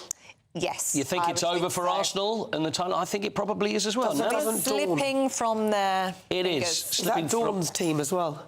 Arsenal. Dawn. No, she's West Ham. Oh, Ham same still. colours. The colours are the same, aren't they? Yeah, Similar, she'd yeah. be very upset if you said that. Yeah, she would, yeah. So Arsenal, faint hopes have slipped away. 15 points behind Liverpool. I mean, it's, you know, mathematically it's still possible, but it's not going to happen. Liverpool are going to win the title. 15 points. They're ahead of Arsenal now with only 10 games to play. What's interesting is that they play each other at the start of May, and I wonder whether that would be the game that would seal it. Ooh, that would be insult to interesting. injury, wouldn't it, to Yeah. Mikel Arteta? It was Arteta's 200th Premier League game. He refused to accept that it's over yet, which is fair enough. But effectively, it's. So it was a 1-1 draw between Manchester United and Arsenal yesterday. Spurs drew 2-2 with Bournemouth, came back from 2-0 down. I don't think that's too bad. You don't think so? But you weren't very happy, were you? Yeah, You wanted to win. I always want to win. Yeah. But then again, there's a huge game on Thursday against AZ Alkmaar from the Netherlands. They're 1-0 down, so that's in the Europa League. Now, Chelsea beat Leicester 1-0, and fans weren't happy. The thing is, Chelsea, like we say, a win's a win, but Chelsea only scraped past Leicester, who have lost 12 out of their 13 games. So Chelsea were good, and now they're a little bit wobbly. Fans aren't happy with what's going on at the moment, and even you've got Cole Palmer, who was on fire, and he missed a penalty, and he's not playing the way he was. Let's hear from Enzo Maresca, the Chelsea manager, and hear what he had to say about what everybody thinks about the result. When a team create the amount of chances we create today, you have to be happy. It's not easy. Leicester, until minute 83, they were 0-0 against Arsenal. The same thing happened against City. If you think that football is just a PlayStation and you win easy, no way. Every game is difficult. And the way the play they have done today, fantastic. See, that's interesting. He talks about PlayStation football. This is not PlayStation, this is real. So it's whether it's actually a disguised dig at fans, which I think is always a very dangerous route to walk down, is when you start saying, well, the fans want too much and that's not good enough. There are managers that have done this recently and have started knocking the fans. And it's like, well, we need this from the fans. What they need to remember is fans pay a lot of money to go and watch football. And for me, it's a two-way street. Of course, the fans will inspire the team, but it should be the other way round, that the fans will react to what they see on the pitch. It's a bit like the viewers. They're reacting to what you're saying. Somebody's been in touch and said, Nana, can you point out to Paul that there was only one British player to start the game between Man U and the Arsenal yesterday, and that he would have played for Ireland? I would like to know his thoughts.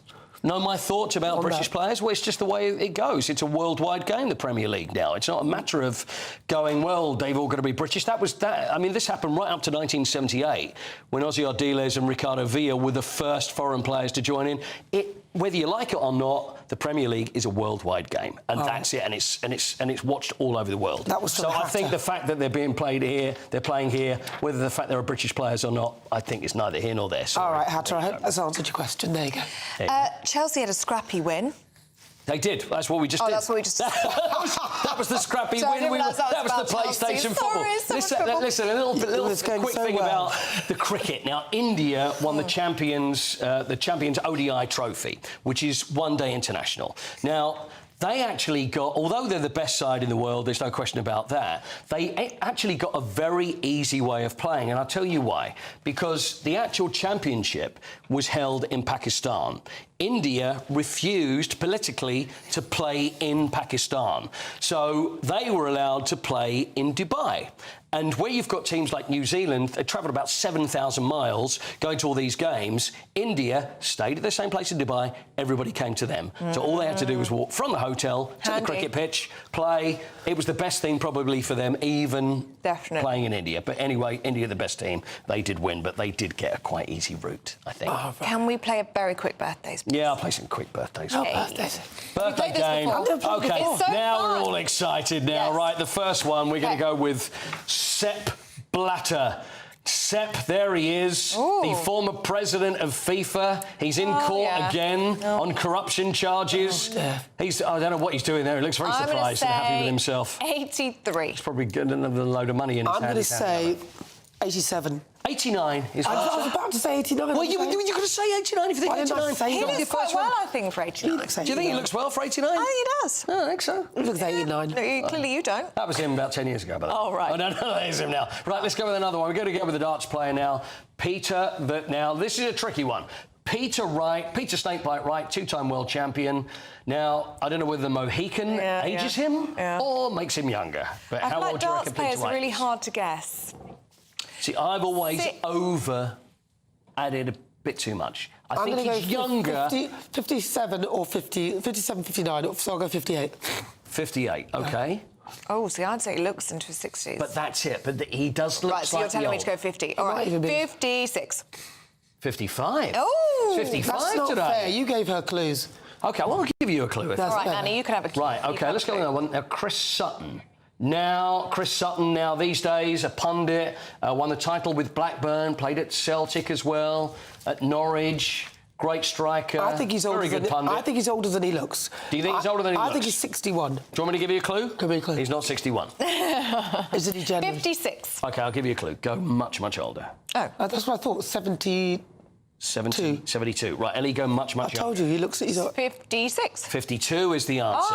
52 is the answer. 52. You told me to go older. I didn't say whether the clue What would be kind right of or clue not. is that? But finally... Honestly. Do you want What is it? He doesn't like me. Who's this? I love you. Let's go with this one. How about a showbiz? Should we have a don't trust showbiz? you. Let's go with showbiz. Sharon Stone. Oh, it's Sharon Stone. I didn't Thank goodness recognise it was her. that picture. So there's Sharon Stone. How old is Sharon Stone? Basic instinct. She's 66. 66 for Sharon Stone. She's in the ballpark. But she's not right. She's very close, but she's not right. 65. Oh, they're 63. 64.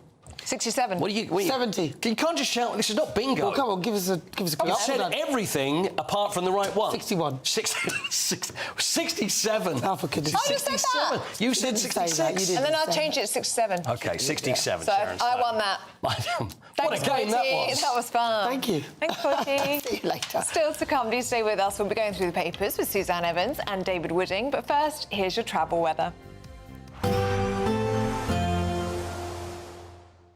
Can't wait to get in that sea. Lovely and warm. Just like the feeling of having great travel insurance. All Clear Travel Insurance sponsors GB News Travel Destinations Forecast.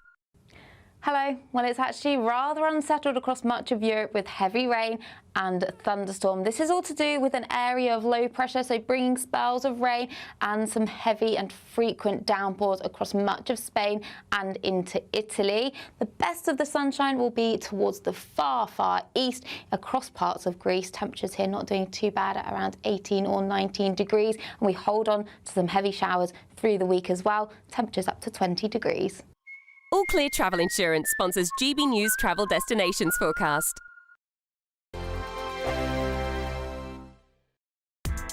Join me, Nana Akwe, for an informative, interactive news programme with a difference. It's fun. No, he didn't say that, Dave. I'm so surprised. I think there's an element of truth to that. Join me from 3 p.m. every weekend, only on GB News, Britain's news channel. Sunday with Michael Portillo from 11, only on GB News. A new study has found that almost 8 in 10 of Gen Z Brits believe that the romantic poems of Shakespeare, Keats, Barrett Browning and the rest are outdated and irrelevant. Can we re-engage youngsters with such verse? Can the Gen Z audience become infatuated with love poetry? Joining me now is the Professor and Chair of English at the University of Virginia, Andrew Stauffer. Andrew, welcome to GB News. Good to see you. Good to see you, Michael. Thank you for having me. What is it that a poet does with language and in love, with language and with love, to express love better than any other way in which it can be expressed? Yeah, it's a good question. I mean, it is, it's relying on language as being the primary way that we get in touch with our feelings, that, poetry is the language art par excellence. And so it's the assumption that the more we can use our words to talk about our feelings, the deeper, more pleasurable, more available those feelings actually are to us. And so in a certain way, reading poetry, not only we recognize our feelings, we even catch feelings from art, from poems, from songs, from stories. There's a way that even our own most personal relationships are structured by the culture that we have grown up in and that we've been immersed in. And so it really can be an aid, or at least a transformative experience to encounter language, to give yourself words for your own very private feelings that turns out have been felt by other people going all the way back to Sappho and Catullus and Horace and through Shakespeare and through the whole English tradition. So that can be galvanizing as well, really kind of eye-opening to know that you're not alone in your feelings. GB News, the People's Channel. I'm Christopher Hope. From pop stars to politicians, I'll interview anybody in a pub who's got a political opinion. Join me every Friday on Spotify, Apple Podcasts, YouTube or gbnews.com, or wherever you get your podcasts. This is GB News, the People's Channel. This is Britain's newsroom, where your voice matters. It's just astonishing. With expert analysis and honest opinion, we don't just keep you informed. We bring you unique perspectives you won't see anywhere else. Can't argue with any of that. When the news happens, it happens here. On Britain's newsroom, weekdays from 9:30 a.m. Only on GB News.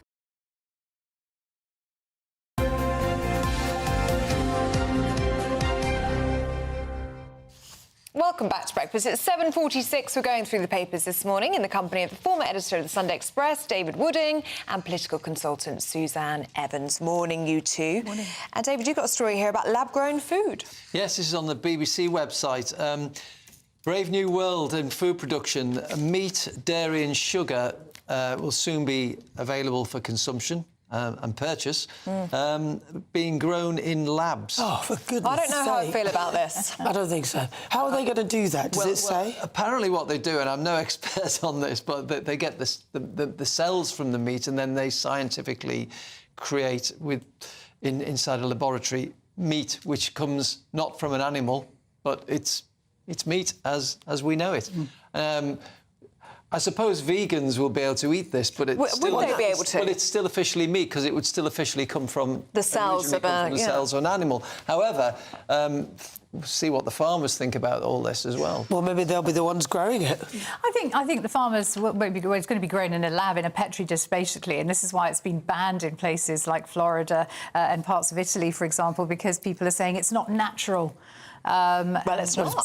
Some more extremists have been saying, you know, it's not God-given, it's not natural, we're meant to eat animals, blah-de-blah, and farmers have got to be protected and so on and so forth. But I'd be quite keen to try it, actually. Would you? Yes, I would. I think it's really interesting. There's a photo on the BBC website of a rather nice-looking steak. Oh, it does look good. I mean, it does look good, doesn't it, really? But the problem is with all these things... You think, well... I love meat. I'm never going to be vegan, but I'd rather it was cruelty-free. But of course, that's not really possible.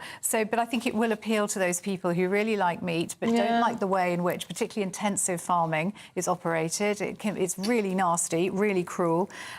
This has already been approved in the UK for dog meat. So dogs are now eating lab-grown meat in their food. That's already been done. That came in last month. And I think that's probably quite good, because I do have a bit of an issue with these people that like their dogs to be vegan. I don't think they quite understand what a dog likes to eat. What about the repercussions for that, though? Because there's always something that we haven't quite thought about that is only in the actual natural product. And then when we make it, we then end up bringing on other diseases or other elements into our food chain, which are really important. And also what happens to the animals, because their existence helps to bring others' existence as well. So even the cows chewing the grass helps the grass, the saliva in the grass. So there's a whole ecosystem that we are disrupting, and I'm concerned that that doesn't take that into account at all. Well, it is a big scientific breakthrough, of course, and a few years ago there was the genetically modified row. People were concerned about eating food which had been genetically modified, and that seemed to have died a death. We don't hear much about that nowadays. I think at the end of the day, a lot of people will judge this on the cost. And the taste. If it is cost and the taste. If it's cheaper to buy this sort of meat, and most people don't really bother, not most people, but a lot of people just go out and buy stuff. They buy junk food, which we're constantly telling people is bad for them, and they still buy it. So perhaps many people won't be put off by this. I feel a bit uneasy about it, to be honest. Yeah, so do I. But we'll see what it's like when it comes out. All right, should we go into the remember the sacrifice of our family of nations? This is in the Express, Suzanne. This is the King. He's paid an emotional tribute to servicemen and women from the Commonwealth. Yes, a lovely tribute, actually, from King Charles. It's the 80th anniversary of the defeat of Hitler's Nazis approaching. 80 years, since VE Day. And he's talked about the vital contribution that servicemen and women from the Commonwealth actually made to securing victory against Hitler. So it's going to be, I think, a very emotional few days ahead with these celebrations coming up. It always is this, but it's the one thing that the royal family does so well. I think the world looks to Britain when you have these momentous historical occasions. Nobody does it See better. how we do. Nobody does it better. No, absolutely not. His late great mother, emotional tribute. Queen Elizabeth, would have been proud of him doing this because it was her baby, the Commonwealth. Yeah. And don't forget, about I think like 56, 60 million people from the Commonwealth nations.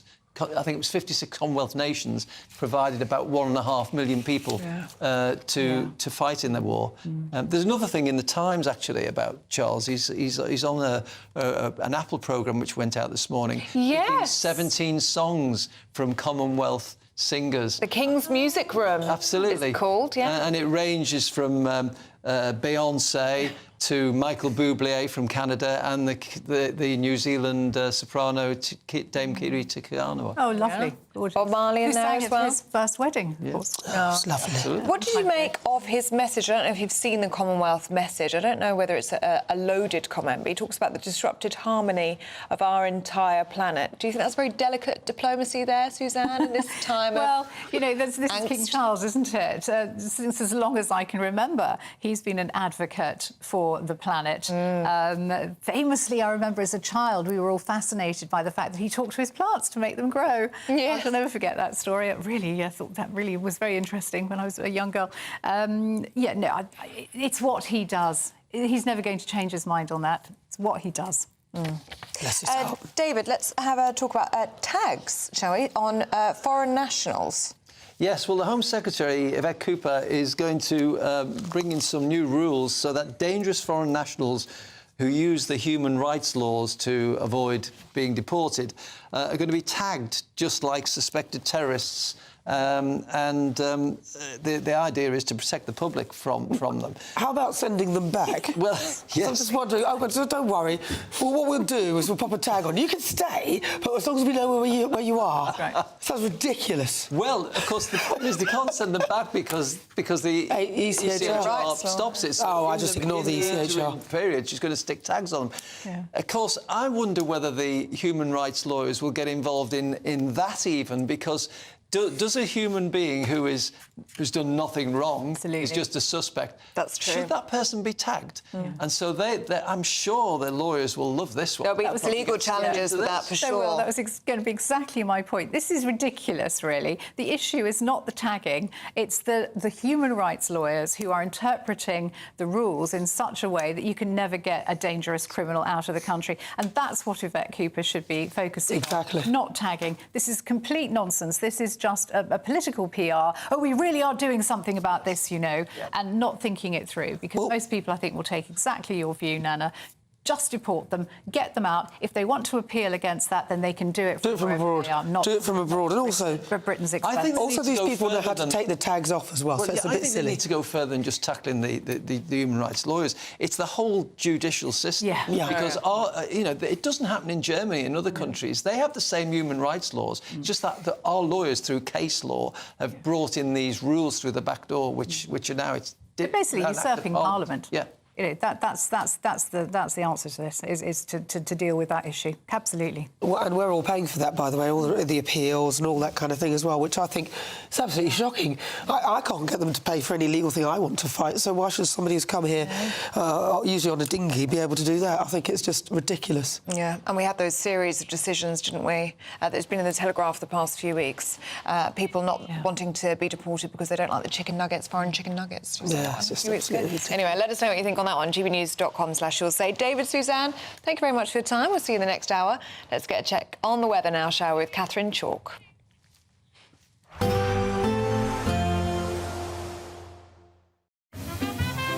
Heavy showers first thing will be followed by a warm, cosy day. Boxed boilers, sponsors of weather on GB News. Good morning. Welcome to your GB News weather update from the Met Office. Well, we've got a colder week ahead, especially compared to last week. Sunny spells, scattered showers with the return of some overnight frost. So we've got a band of rain across northern parts of Scotland into northern England. This is a cold front introducing colder air behind it. Across much of England and Wales, it is going to be a little bit cloudier than recent days, with perhaps some outbreaks of rain across the south coast. But there'll be some brighter interludes in between, with murky conditions along the eastern coast. But across the south, still, temperatures not doing too bad, 13 to 15 degrees. But in the north, that's where we'll see the change to colder conditions, so a colder day to come. Now, as we go through Monday evening, it's a case of clear spells across Scotland with some showers, especially across eastern areas, and turning much colder once that sun dips away. Cloudier skies across Northern Ireland and into northern parts of England with some patchy outbreaks of rain. That's gradually going to sink its way southwards and through into Monday around 6 p.m, still seeing some outbreaks of rain across the far southwest. So as we go through Monday night and into Tuesday, clearer skies developing across Scotland, Northern Ireland, Northern England, with cloudier skies further towards the south of that. There'll be some frequent showers as well down the east coast, some of these a little bit wintry, but we will see the return of frost. So a colder start to Tuesday morning, especially across the northern half of the UK. So as we go through Tuesday morning, then it is a case of some bright skies, especially across the north, but cloud will gradually clear its way southwards, so turning drier across southern parts of England with some occasional sunny spells, but frequent showers across eastern areas. Some of these are still wintry, and for all of us, temperatures are falling closer to average at around 6 to 10 degrees. Bye-bye. Expect a warm front, moving from the kitchen right through to the rest of the house. Boxed boilers, sponsors of weather on GB News. The latest GB News travel. Good morning, I'm Russell Holding. In Perth and Kinross, the A9 is partly blocked northbound by a fallen tree just after the A924 at Pitlochry. The M8 in North Lanarkshire is closed westbound from junction 6 at Newhouse to 7 at Euro Central for an investigation causing delays. ScotRail train services are suspended between Stranraer and Ayr because of a signalling problem. On the M60 in Greater Manchester, there are anti-clockwise queues after an accident between junctions 14 and 13 from East Lancs Road to Worsley. The queues back to junction 18 at Simister Island. There are some cancelled trains in London between Finsbury Park and Moorgate thanks to a faulty train earlier. Train services are suspended between Reading and Basingstoke because of overrunning engineering works. And Tunnel Road is partly blocked into and out of Heathrow Airport after a vehicle caught fire, causing queues with disruption to some departures at the airport. That's the latest. You can stay up to date throughout the day by visiting our website, gbnews.com. You could have £17,777 in tax-free cash to play with this spring. Cash to spend on anything you like. And if that wasn't enough, we're also going to give you not one, but 2 sought-after designer watches and the latest Mulberry handbag. How would winning that sound? For a chance to win the cash, 2 watches and a designer bag, text cash to 63232. One entry costs £2 plus 1 standard network rate message, or text bonus to 63232. 5 entries cost £5 plus 1 standard network rate message. Go to gbnews.com/win. Entries start from just £2. Call 0903 681 3232. Calls cost £2 plus your network access charge. Or post your name and number to GB12 PO Box 8690 Derby DE1 9TT. UK only. Entrance must be 18 or over. Lines close at 6 p.m. on the 4th of April. Please check the closing time if listening or watching on demand. Good luck. In the GB newsroom, we bring you the news as it happens. With our team of dedicated journalists across the UK, we're ready to keep you up to date with what's happening every half an hour, every single day. Bulletins here on GB News, the People's Channel, Britain's news channel. If you want your news to be straight talking... This is a nightmare for the Conservatives again. Down to earth. It's not just Nottingham where this is happening, is it? And most importantly, honest. Hard-working, middle-class taxpayers, they'll get their book thrown at them. Then catch me, Martin Daubney, Monday to Friday, 3 till 6 p.m. on GB News, Britain's news channel. Headliners on GB News 11 p.m. every night. It's got 3 top comedians going through the next day's newspapers so you don't have to read them, which is great. That's a good point. He's lying. I mean, maybe he's not lying. That's Headliners every night from 11 p.m. and 5 a.m. as well on GB News, Britain's news channel.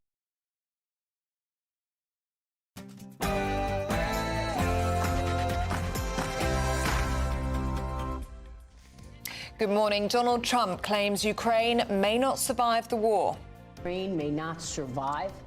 Well, it may not survive anyway, but, you know, we have some weaknesses with Russia.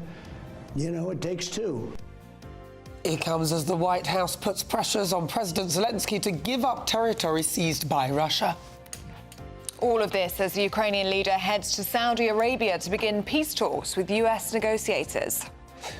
Breaking news this morning, more than 2,200 Channel migrants have arrived in the UK in the past 10 days, surpassing records since the crisis began in 2016. Well, at least 150 more migrants have arrived this morning, an unprecedented 10th day of arrivals this year. Well, it comes as calls grow on the whereabouts of a small boat migrant who called for the death of all Jews. The Home Office can't confirm whether or not he's been arrested. Former Bank of England Governor Mark Carney wins the race to replace Justin Trudeau as Canadian Prime Minister, as both leaders take a swipe at President Trump and increasing tensions. And make no mistake, this is a nation-defining moment. And Canada never, ever will be part of America in any way, shape, or form. Particular favourites. It is Upside Down by Diana Ross. Well, the King takes the airwaves as he releases a podcast today celebrating music marking Commonwealth Day. He pledges to restore the disrupted harmony of our entire planet. Well, the King and Queen, the Prince and Princess of Wales and the Prime Minister will be here at Westminster Abbey later today to celebrate Commonwealth Day. The theme is Together We Thrive, but the King is warning of uncertain times. We'll be bringing you all the latest. And in sport this morning, well, Arsenal drew 1-1 with Manchester United, all but surrendering their quest for the Premier League title for another year. England have thrashed Italy with one game left to play in the Six Nations, and Great Britain win 3 silvers on the last day of the European Indoor Athletics Championships, including our friend George Mills. So well done, George. Hello. After a very mild week last week, it's going to be a colder week ahead. I'll have all of the details coming up shortly.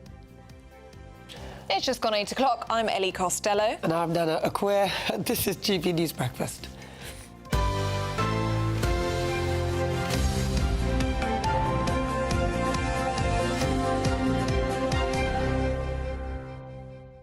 Now, have you noticed this weekend you might have got a little sniffly nose, watery eyes? Hay fever season started early this year. Oh, it did, yes. I'd love to, honestly... Scratchy throat. You're the blow of the nose. Oh, no, you missed it. That you did. It was the most beautiful tune. It's like a trumpet. There's some people that blow their nose and just go... But there's some... If you do it properly, you get a nice... A musical tune, note. And that's what Nana's was. Well, it was because there was such a thin sort of airway for it to go up. It was like Herb Alpert and the Tijuana Brass for a second. It was magnificent. It's like a little brass band. And Ellie went, oh, poor Nana. I think you're so cute with the cold. Oh, it's not... Do you make the cutest little noises? It started with hay fever, so I was sneezing for a whole day. And you just thought it was hay fever, didn't you? I did think. And then I had the... Oh, that's nice. That's a really nice noise. Which my daughter has realised. She said, Mummy, I think it's only people of colour that could do that noise. And then, so she did it. Right. And then Ivory, my young son, who's 7, did it. And then I said to Stephen, my fiancé, I said to Stephen, can you do it? And he went, what are you doing, love? I couldn't work out what it was and couldn't do it. Right. Can you do it? Well, I'm sure. Go on. That's all like that. You can't. No, I can't do it. It hurts. No, I think you might be onto something I there. think I'm Most onto bizarre something. conversation I've ever had. I think I'm onto something. That's fun, though, that you do that with your kids. Yeah, well, that was quite funny, though, to see a little 7-year-old. There's only little going... So you hay fever, there's the tree pollen and there's the grass pollen. So the tree pollen is now. I usually get the grass pollen, so a little bit later. Yeah, you'll get the grass Right, so here goes. The tree pollen usually arrives in late March, but it's early, isn't it? It is early by a few weeks, followed by grass pollen, which is in May, and weed pollen from June. And I think I get all of them really badly. Well, it hasn't kicked in yet, Ellie. Not for me, no, but I know some people this weekend have really been suffering. You do it as a kid, and then you rub your eyes, and you think that's the thing you can't do. Nothing feels better than the eye rub. Yeah, but and it's really you're bad. because they're going to swell. It's really so you've got to keep your hands off. Yes, my eyes are affected. I get really bloodshot eyes for about 6 months a year. Because when you do the eye rub, it's like, oh, God, that feels good. Feels so good. And then you look like you've done 10 rounds of Rocky Balboa straight afterwards, so it's not a good idea. Do you know 25% of Britain's population suffers with hay fever? Is that right? 25%. I think it's increasing every year. Anyway, let us know if you were feeling it this weekend. Let us know, gbnews.com/you'll-say. Now, President Donald Trump has warned that Ukraine may not survive ahead of talks between the US and Ukraine today in Saudi Arabia, as the president again criticises the Ukrainian President Volodymyr Zelensky. Are you comfortable with that? The fact that you walked away and Ukraine may not survive? Well, it may not survive anyway, but he's a smart guy, and he's a tough guy. And he took money out of this country under Biden like candy from a baby. It was so easy, with that same attitude. And I just don't think he's grateful. Well, it comes as tensions between the US and Canada continue to wither. Former Bank of England Governor Mark Carney has won a party election to be the new Prime Minister of Canada. Well, he will take over from Justin Trudeau and lead the Liberal Party following Justin Trudeau's resignation in January. There's someone who's trying to weaken our economy.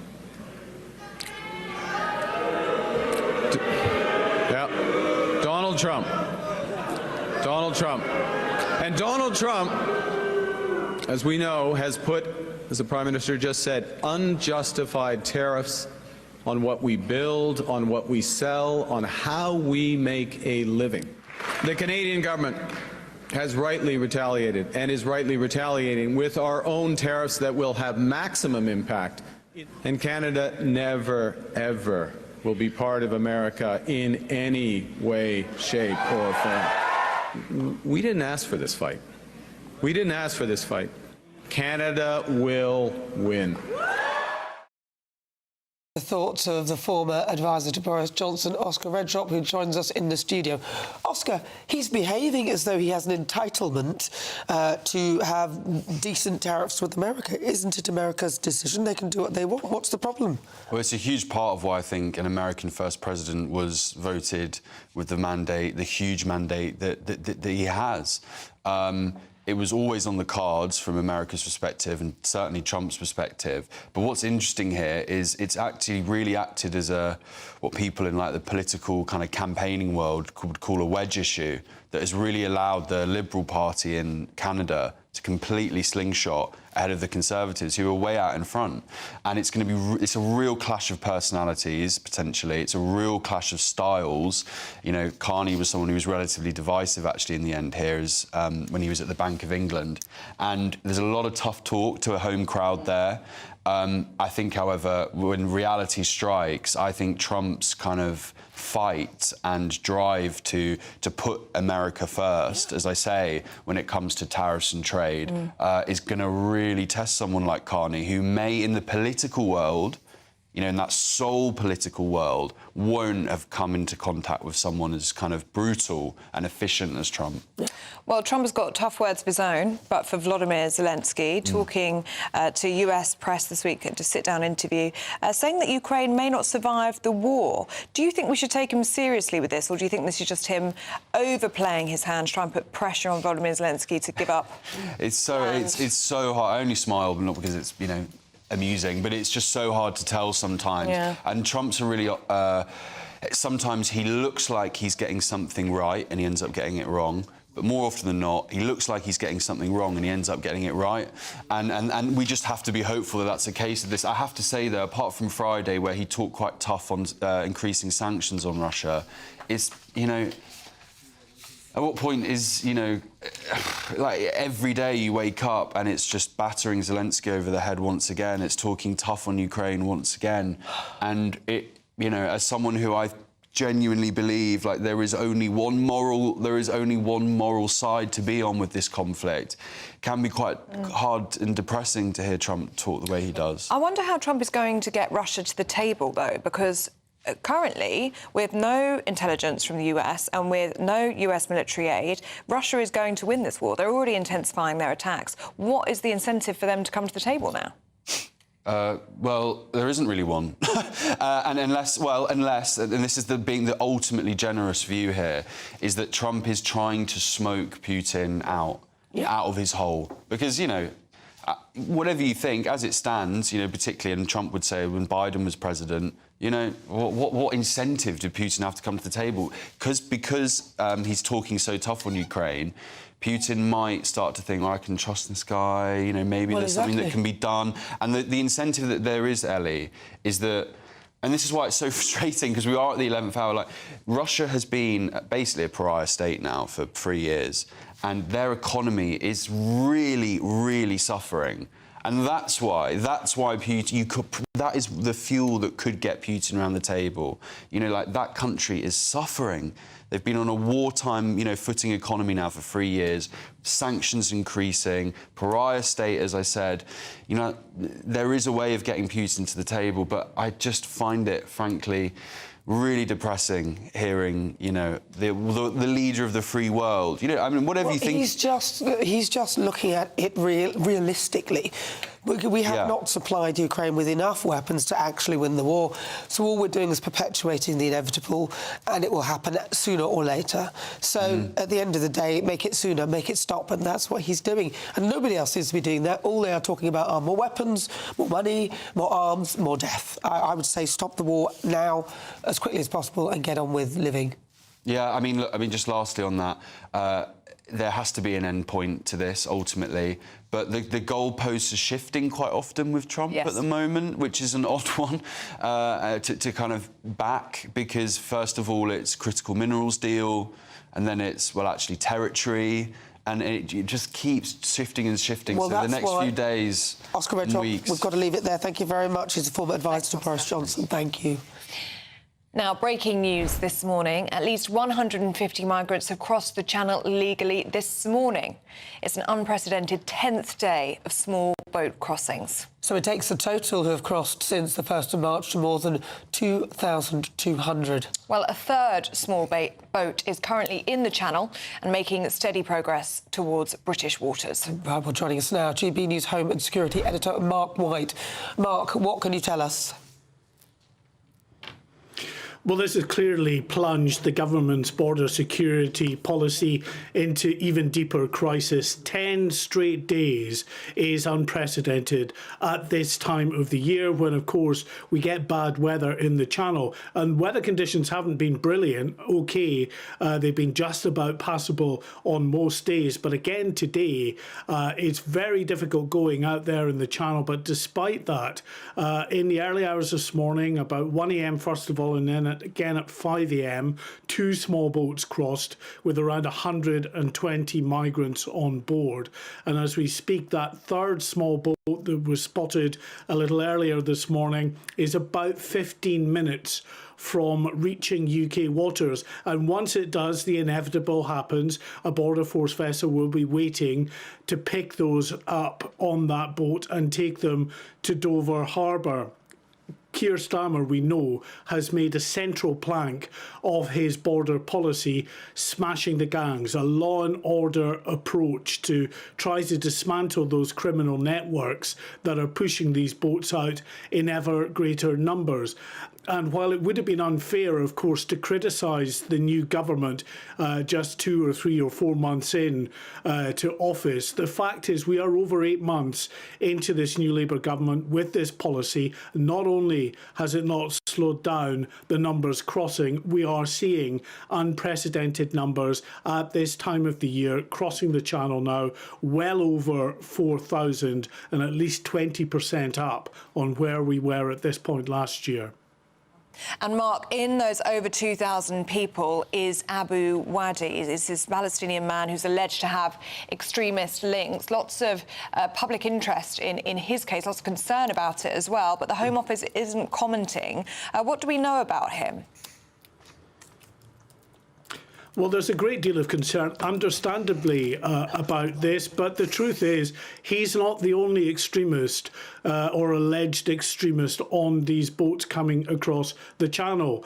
The migrants, as they come across, are schooled by the criminal gangs, the people smugglers, to throw their documentation away and to invent a backstory that's more compelling to convince those immigration authorities to allow them asylum in the UK. But in doing that, of course, we then have no handle on who actually is coming across unless they're already on some international criminal or terrorist database. Then we're not going to know who they are. And Abu Wadi, we clearly have some information on him because the Campaign for Anti-Semitism, against anti-Semitism, and other groups have been tracking this individual. They have documented very hateful things that he's said about the state of Israel and Jews in particular. He's been seen posing with automatic weapons, but the government won't confirm whether this individual has been arrested or not. But we did get some footage yesterday through that he appears now to be in the UK and streaming from a hotel room. So if he is under arrest, clearly he's not under arrest in a location where his mobile phone has been taken from him, because he has apparently been able to stream from that hotel room, and that will understandably alarm many. The Conservatives, other politicians calling now for the government to make a statement on this man, Abu Wadi. They say they don't comment on individuals. Have we heard much more about smashing the gangs? Seems to have gone a bit quiet a bit on that front.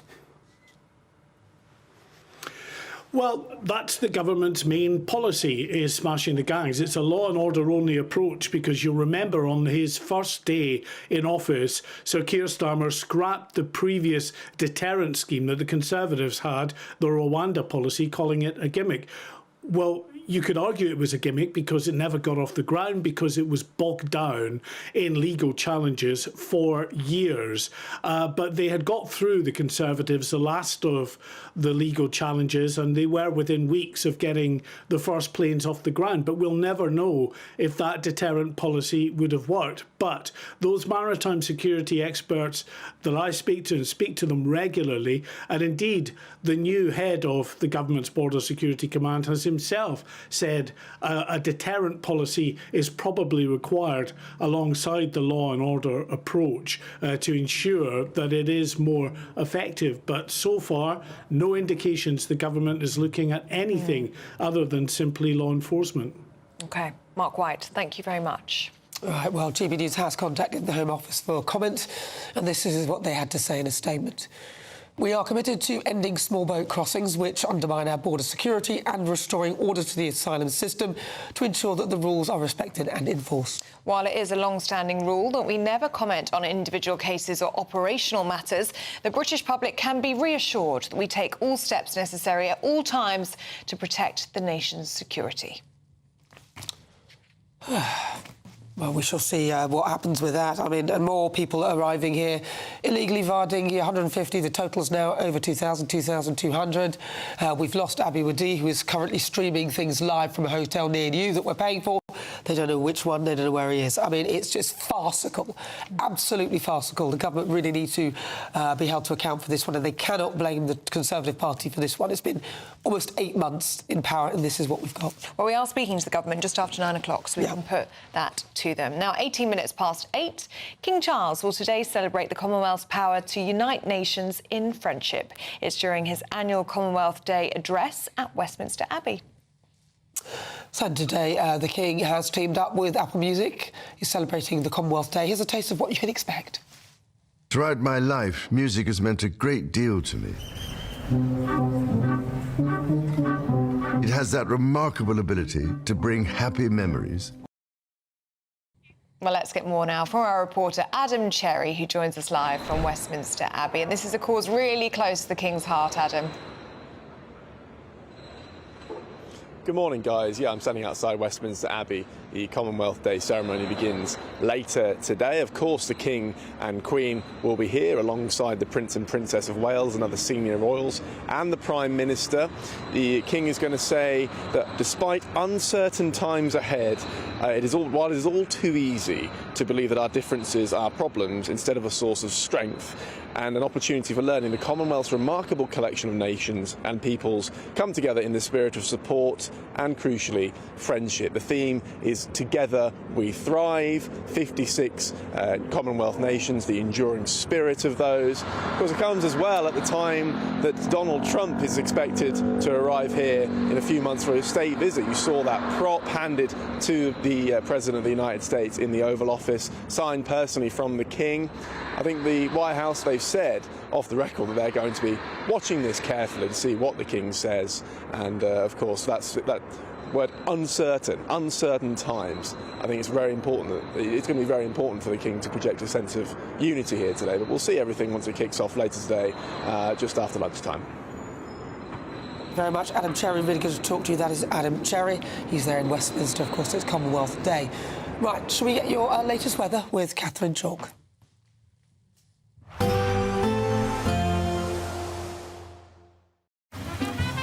Despite the morning rain, it'll be a nice, warm, cosy day ahead.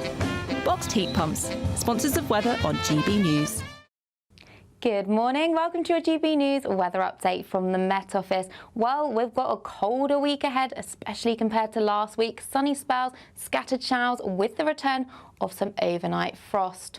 So we've got a band of rain across northern parts of Scotland into northern England. This is a cold front introducing colder air behind it. Across much of England and Wales, it is going to be a little bit cloudier than recent days, with perhaps some outbreaks of rain across the south coast. But there'll be some brighter interludes in between, with murky conditions along the eastern coast.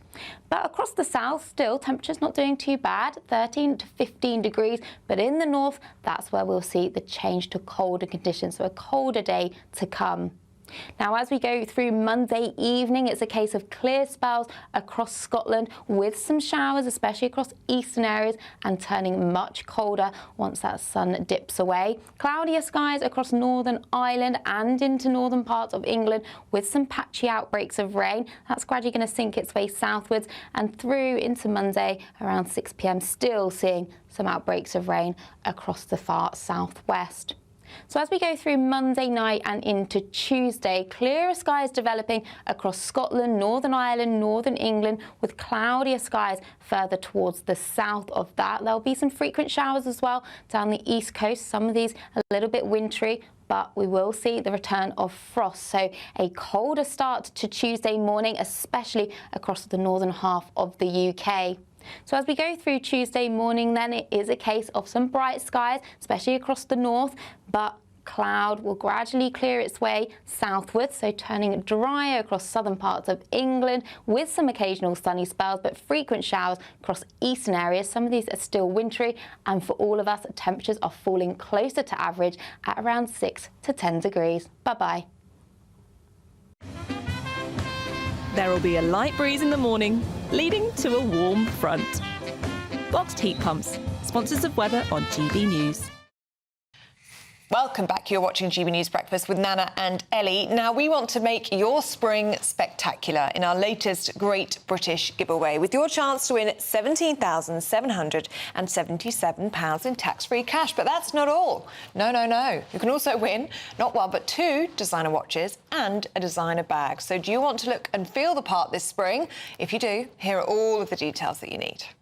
We want to spruce up your spring with an incredible £17,777 in tax-free cash that you can spend however you like. That could be your summer holiday or just the chance to send some of those day-to-day financial stresses packing. But that's not all, as you'll also receive not one, but 2 brand new designer watches and a fabulous Mulberry handbag. For a chance to win the cash, 2 watches and a designer bag, text cash to 63232. One entry costs £2 plus 1 standard network rate message, or text bonus to 63232. 5 entries cost £5 plus 1 standard network rate message. Go to gbnews.com/win. Entries start from just £2. Call 0903 681 3232. Calls cost £2 plus your network access charge, or post your name and number to GB12 PO Box 8690 Derby DE1 9TT. UK only. Entrance must be 18 or over. Lines close at 6 p.m. on the 4th of April.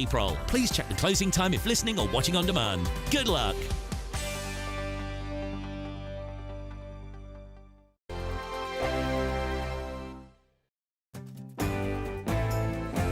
I'm Emily Carver. This is GB News, Britain's news channel. This is Britain's Newsroom, where your voice matters. It's just astonishing. With expert analysis and honest opinion, we don't just keep you informed. We bring you unique perspectives you won't see anywhere else. Can't argue with any of that. When the news happens, it happens here. On Britain's Newsroom, weekdays from 9:30 a.m. Only on GB News. Good afternoon, Britain. Weekdays from midday. Now, Egypt has discovered, well, I think it was a British and Egyptian team actually, finding the historic discovery, the long-lost tomb of King Thutmose II, the last of the lost tombs of the kings of ancient Egypt's 18th dynasty. Yes, and it's the first royal Egyptian tomb to be discovered since King Tutankhamun's final resting place was found in 1922. A very exciting discovery, and here to tell us all about it is the historian and author Martin Whittock. Martin, the first royal tomb since Tutankhamun. Indeed, and identified as King Thutmose II. Other pronunciations are also available. And as you say, it's the last of the lost tombs of Egypt's 18th dynasty. They ruled between about 1550 BC and 1292 BC. It had been known before this tomb since 2022 as Tomb C4, as its occupant was then unknown. But what's happened now is parts of alabaster vessels have been found which have inscriptions bearing the name of Pharaoh Thutmose II and identifying him as the deceased king, along, interestingly, with the name of his wife, Hatshepsut. Now, she's an interesting woman because after he died, she ruled as pharaoh in her own right, one of only 2 women to do so in ancient Egyptian history. Now, the mummy of King Thutmose II was actually discovered during the 19th century at a nearby archaeological site known as Deir el-Bahari Kashet, and it's thought it was moved there after it had been looted by tomb raiders centuries ago. So the tomb is not going to give us the kind of treasures that we associate with Tutankhamun, I'm afraid, but it shows us the architecture of these royal tombs. GB News, the People's Channel. Headliners on GB News 11 p.m. every night. It's got 3 top comedians going through the next day's newspapers so you don't have to read them, which is great. That's a good point. He's lying. Maybe he's not lying. That's Headliners every night from 11 p.m. and 5 a.m. as well on GB News, Britain's news channel. I'm Tom Harwood. This is GB News, Britain's news channel.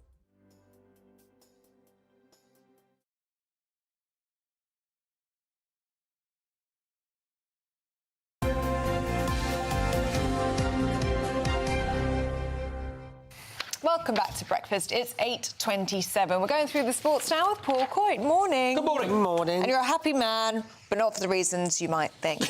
OK. This morning. So what are you thinking? What are you saying? So I thought you'd be happy about Spurs, but you're actually happy about Arsenal. Well, no, I'm not really. I mean, I can't I couldn't say that, could I? You Because so are. I'm supposed to be a very professional broadcaster. I can say that, though. OK, fine. Well, Manchester United won, Arsenal won. It means, I mean, I say that Arsenal are not going to win the title now. It's been that way for a little while, but Arsenal's faint hopes have slipped away. They're 15 points behind Liverpool, 10 games to play. Liverpool are not going to... I mean, Liverpool could have to start losing loads of games and Arsenal win everything. It's not going to happen. So it's Liverpool's title, quite frankly, to lose. And Arteta's 200th Premier League game. I'm going to hear from Arteta. He was asked about this yesterday, and he's very much avoiding the fact. Everybody's so is it over? Is the title over? Is there any chance? So can we hear from Arteta? And this is what he had to say yesterday. Today, the frustration is that we haven't won our game. We know the urgency, and we are obligated to win every single match. You want to have any chance of doing that. I don't think it's the right moment to talk about that anyway. He's not really going to discuss it. Yeah, he sounds a bit annoyed, doesn't he? He did walk mumbling out, a bit. Yeah, he walked out of when Sky asked him yesterday and said, "Oh, by the way, we do have a question." Patrick Davidson asked him, "Is the title over?" And then off he went. He just walked out. Doesn't want to talk about it. You have to be able to answer questions, though. You should, shouldn't you? Be scrutinised, yeah. Well, that's it. You know, you just answer the answer was asked you. Yeah. Spurs 2, Bournemouth 2, as we mentioned there. So Spurs were 2-0 down. Came back. Chelsea beat Leicester 1-0, which was not terribly convincing. But anyway, a scrappy win. A win is a win. Yep. As Ruben Amorim, that's the Manchester United manager. That was earlier. He was trying to talk about the fact that, at least they've got a point. Whereas you've got Enzo Maresca, the Chelsea manager. He was saying that it's not PlayStation. You know, if you think we're going to score 5 or 6, it's not going to happen. A win's a win. A win's a win. A win is a win. Is a win, is a win. What's this about Lions squad reveal? Yeah, this is the British and Irish Lions. Now, if you're a rugby player and you play in this country, it's the ultimate accolade. It's the thing that every rugby player wants, even above playing for England or Wales or Scotland or Ireland. It's to play for the British and Irish Lions. So they tour every few years. They're saying that the British and Irish Lions, it may become a thing of the past, but they're heading to Australia in the summer. On May the 8th, they're going to have the announcement of who is in the team. But what they're going to do is they're going to try and make it into some sort of show. So they're doing it at the Indigo at the O2. Oh, yeah. There's about 3,000 people are going to be invited, or you could apply for tickets to go. But the only thing that they know, although we don't know yet, is who the captain is, and then they're going to announce who the players are. Now, can you imagine what it's like? I don't know whether the players are going to be there, whether the players are going to be on Zoom, because they want to make be there, surely. Yeah, but what happens if you're not picked? It's going to it's a bit of a smack in the face, isn't it? Especially for big rugby players. And how many do you invite? So for a touring party, what they're going to invite 200 players. Say, well, there's a chance you're going to be in, but there's a chance you're not. But do come along to the show, and you may be called out to be part of the line. So they're going to just try and make it into a big live event. But whether it's actually going to truly work, I don't know, but they're going to try something new, just make it a little bit more show busy. Yeah. So that's the whole idea. Interesting. Good. Yeah. Our friend George has done very well this weekend. He did. George Mills came second in the 3,000 metres. That's at the European Indoor Championships that happened in the Netherlands. So well done to George. Melissa Courtney Bryant, now, she got silver in the 3,000 metres, but there was a really nasty accident that happened.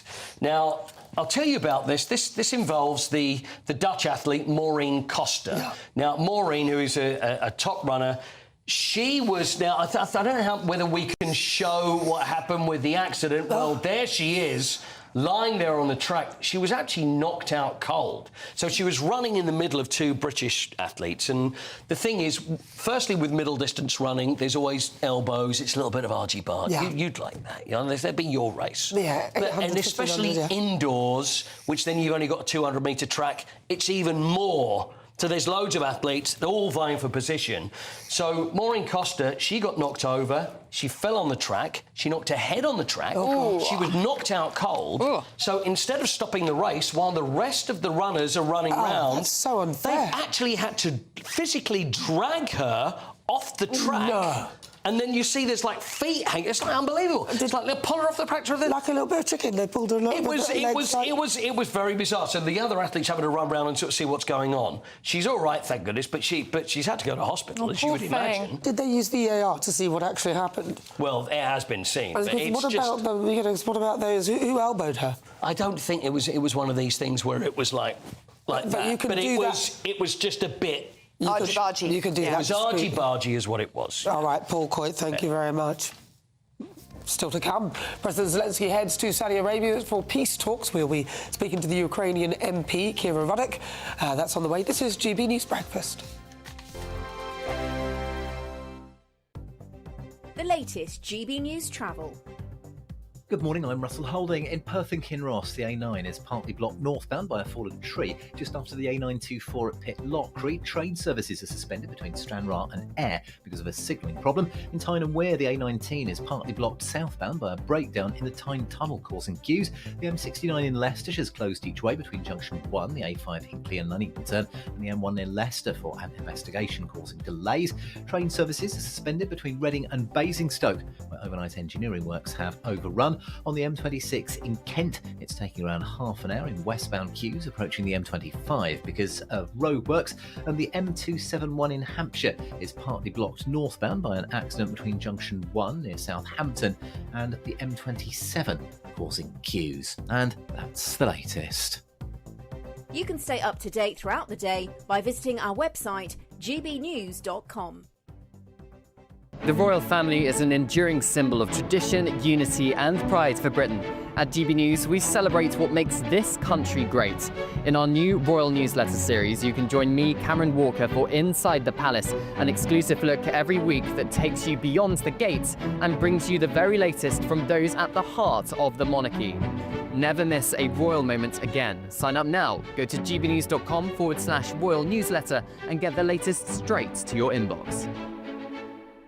Good Afternoon Britain isn't just about us. The wonderful thing about this programme is it's about everyone watching. It's an interactive programme. Well, there absolutely is something to see here, and we're going to be talking about it more. Whether it's breaking royal news, Will, please bring us up to date. or indeed a particularly punchy speech in the House of Commons. Very, very curious. We bring it to you live, and then we bring you live reaction as well. That's Good Afternoon Britain, weekdays from midday. Only on GB News, the People's Channel, Britain's news channel. It's Patrick Christie's Tonight, and here we do things differently. It's explaining the absolute madness of this, doesn't it? It's explosive. I mean, this is very good. It's lively. 850. Your government sat there, Sean, and it did nothing. It's controversial. And the Middle East has been in turmoil since before I was born. It's everything you need to kickstart your evening. Everyone's had their Weetabix tonight. I love to see it. That's Patrick Christie's Tonight, weeknights from 9 p.m. Only on GB News, the People's Channel, Britain's news channel. I'm Christopher Hope. From pop stars to politicians, I'll interview anybody in a pub who's got a political opinion. Join me every Friday on Spotify, Apple Podcasts, YouTube or gbnews.com, or wherever you get your podcasts. This is GB News, the People's Channel. I'm Martin Daubney. This is GB News, Britain's news channel.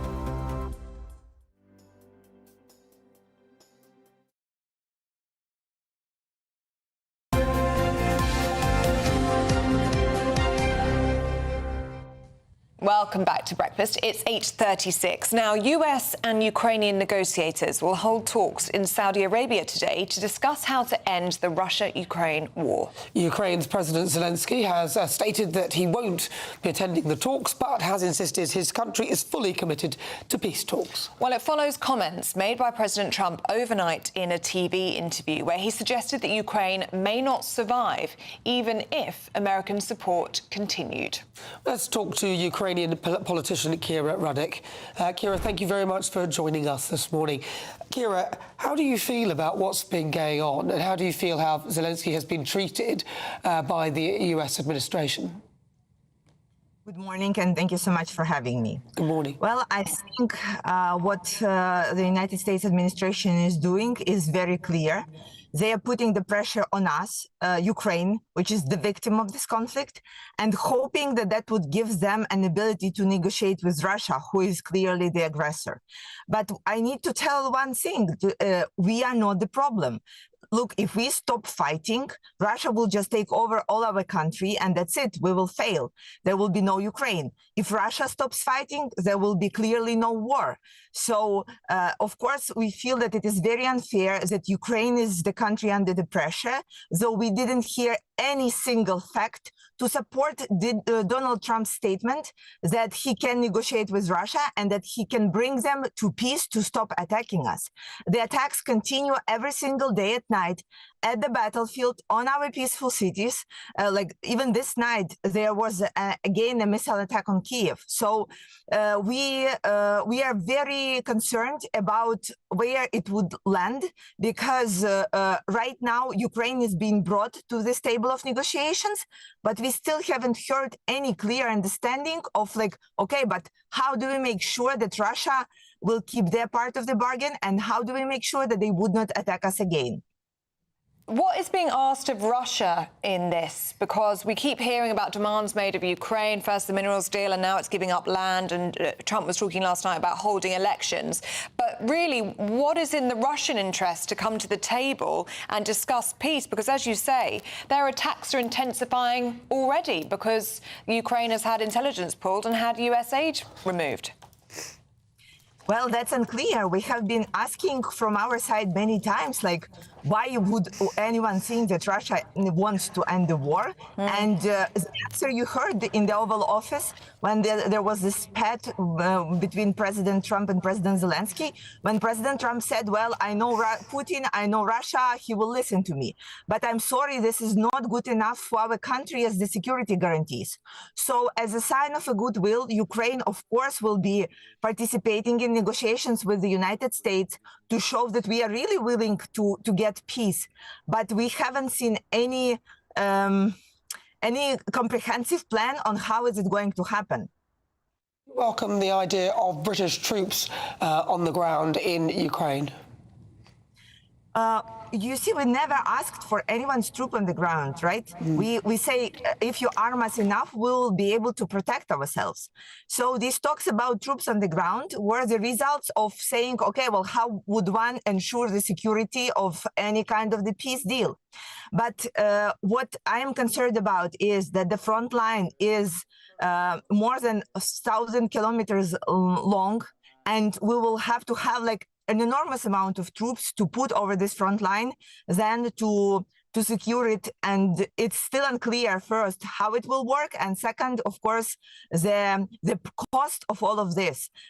Because it seems that the cost of arming Ukraine will be less than the cost of bringing all of these peacekeepers here, with, again, putting them in dangerous way, which we never wanted and honestly never asked for.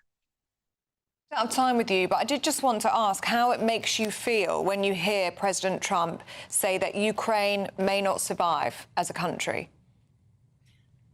It is painful, but this is honestly not the first time that we hear that, right? 3 years ago, when the full-scale invasion started, best intelligences of the world were saying that Ukraine wouldn't last for more than a couple of days and that Kyiv will be taken in 3 days. Well, we are still here.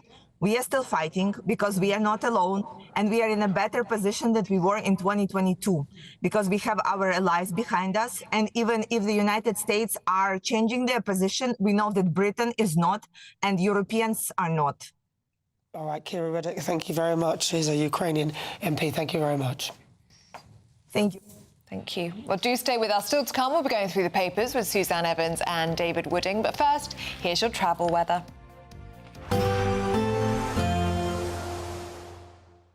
Dinner under the stars tonight? That reminds me of our travel insurance. You mean All Clear Skies? All Clear Travel Insurance sponsors GB News Travel Destinations Forecast. Hello. Well, it's actually rather unsettled across much of Europe with heavy rain and thunderstorm. This is all to do with an area of low pressure, so bringing spells of rain and some heavy and frequent downpours across much of Spain and into Italy. The best of the sunshine will be towards the far, far east across parts of Greece. Temperatures here not doing too bad at around 18 or 19 degrees, and we hold on to some heavy showers through the week as well. Temperatures up to 20 degrees. All Clear Travel Insurance sponsors GB News Travel Destinations Forecast.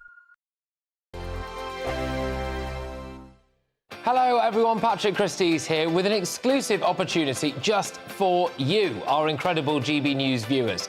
We're giving you the opportunity to win a VIP studio tour right here at GB News HQ. Plus, you'll also get to meet yours truly. It's easy to enter. Just head to gbnews.com/community competition and follow the easy steps. Don't miss out. Enter now, and I'll see you soon at GB News. Full T's and C's apply.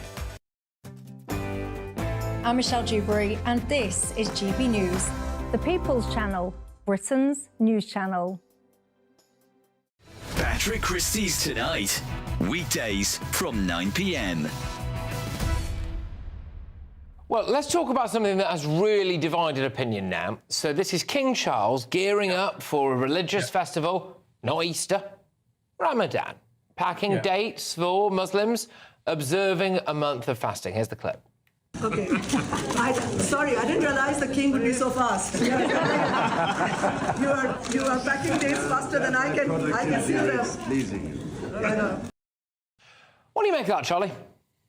Well, I don't see any problems with it. I mean, let's not forget that the royals, particularly the king, does an awful lot of work with a variety of charities, especially those charities that help people who are, down on their luck or need a bit of extra boost. This one is a doorstep charity which provides help to people waiting for new homes. Now, you mentioned this one. This is for Ramadan. Now, in a month's time, Patrick, he'll be doing the Easter service. A Christian festival, and he'll on the day before Good Friday he'll be donating the Monday money that comes out every year to 30-odd pensioners. It's not a princely sum. They're not going to be able to pay the winter fuel allowance, or it's not going to cover anything like that. But it is symbolic. Now, he does an awful lot of things. And remember, years and years ago, Charles has always said he didn't want to be defender of the faith. He wanted to be defender of all faith. So it's only right that the king fosters good relationships with a variety of religions. As well, Charles, thank you very much. Always a pleasure to have you on. Good to see you again, mate. It's been a little while. It's Charlie Ray there. GB News, the People's Channel. The royal family is an enduring symbol of tradition, unity and pride for Britain. At GB News, we celebrate what makes this country great. In our new royal newsletter series, you can join me, Cameron Walker, for Inside the Palace, an exclusive look every week that takes you beyond the gates and brings you the very latest from those at the heart of the monarchy. Never miss a royal moment again. Sign up now. Go to gbnews.com/royal newsletter and get the latest straight to your inbox.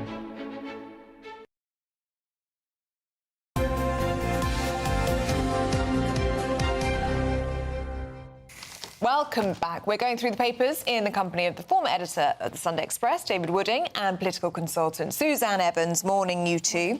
Suzanne, you've got a story about Sir Lindsay Hoyle. He's been very busy, hasn't he? Oh, this is shocking. I have to say, my blood was boiling as I was reading this paper. Sir Lindsay Hoyle, the Speaker of the House of Commons, is facing calls for an investigation into his extravagant travel expenses. And extravagant is not hyperbole, I can tell you in this case. He's been on 4 trips to Gibraltar in his role as Chancellor of the University of Gibraltar, and it cost nearly £16,000, and he's billed that to the taxpayer. What? Thinking, hang on, why are we paying for this? If he's Chancellor of the University of Gibraltar, surely it's up to the University of Gibraltar to pay his expenses. the bill. Is it not? And it doesn't end there. No, he went on a trip to Los Angeles to do one talk to some university students, and he also billed the taxpayer for that, including a £3,000 bill he spent on hiring a limousine. Then there's another one. There's umpteen trips that the Daily Mail have laid out. And what's even worse, I think, is that he took his wife with him as well. So her expenses were included. And he also, on the trip to LA, took 3 members of staff. Why do you need to take your wife and 3 members of staff to go and speak to university students in Los Angeles? I think it's bonkers. Now, the problem is, although there are some MPs who are raising concerns about this, it seems he's untouchable and nobody has the power to investigate the Speaker of the House of Commons. IPSA, the Independent Parliamentary Standards Authority, can't do it, and neither, it seems, can the Commissioner for Standards. So we've got a stalemate. we've got this Speaker who's splashing taxpayers' money left, right and centre, according to the Daily Mail, and nobody seems to be able to do a thing about it. Why is that? I mean, you know, you can't just spend money like that. Yeah. The Speaker's always had this quite elevated position, haven't they? You know, they have special privileges. But it shouldn't make them untouchable, should it? Shouldn't make them untouchable. You know, if you're the Speaker of the House of Commons, the tradition is when you stand again for election, your seat is not contested by any of the other political parties. So they have all these perks. They live in the most fantastic house. Anyone who's ever been to Speaker's house Goes to the palace, yeah. Absolutely gorgeous place, stunning. But yeah, so they do have this kind of untouchable, mustn't go there reputation and behaviour. But and actually, I'm really disappointed because I thought Lindsay Hoyle was a good bloke, really. So if this he allegation's might be a good bloke, but then still, I'm really disappointed by this. I think a lot of people will be. Well, I think maybe the rules need to be looked at as well, because he doesn't fly economy, so it's business or first wherever he's flying, and he's staying in 5-star luxury resorts. So, I mean, the Mail had a splash a few weeks ago where it's £21,000 for a few nights away because of where he's choosing to stay. I mean, surely there should be rules applied, especially when it's taxpayers' money. Yeah, the Mail are clearly going for the Speaker on this one. They put in a lot of FOIs and they're running a bit of a mini campaign on this. It's no doubt that Lindsay Hoyle is doing a good job as Speaker. I mean, if you look at the two previous Speakers we had, John Bercow and Michael Martin before, who both of whom basically left under a cloud because Michael Martin left at the middle of the expenses scandal and was accused of covering up the MP's expenses fiddles. But Lindsay's doing a good job, I think, but, you know, I think he probably has to throttle back a little bit on this. Well, part of doing a good job is respecting the taxpayers' investment in you for the job that you're doing. And you're a public servant. That is not a good job. I think he should be scrutinised. I want to know, as a taxpayer, why he is, you know, putting that back on me. I don't want to pay for that. I'll pay for a fraction of it, you know, like a reasonable amount, like most people. If he's travelling on official House of Commons business, that's different, isn't it? You know, you might expect the taxpayer to foot the bill for that, but not to do gigs in universities.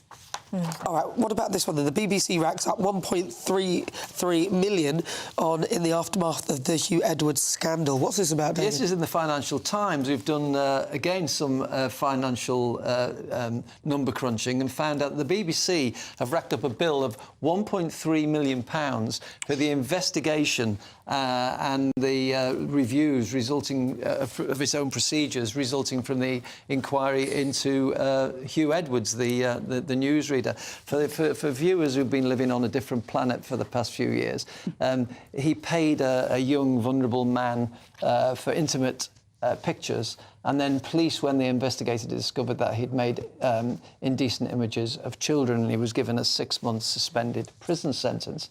So the BBC now, well, of course, we, the licence fee payers, will be picking up the bill.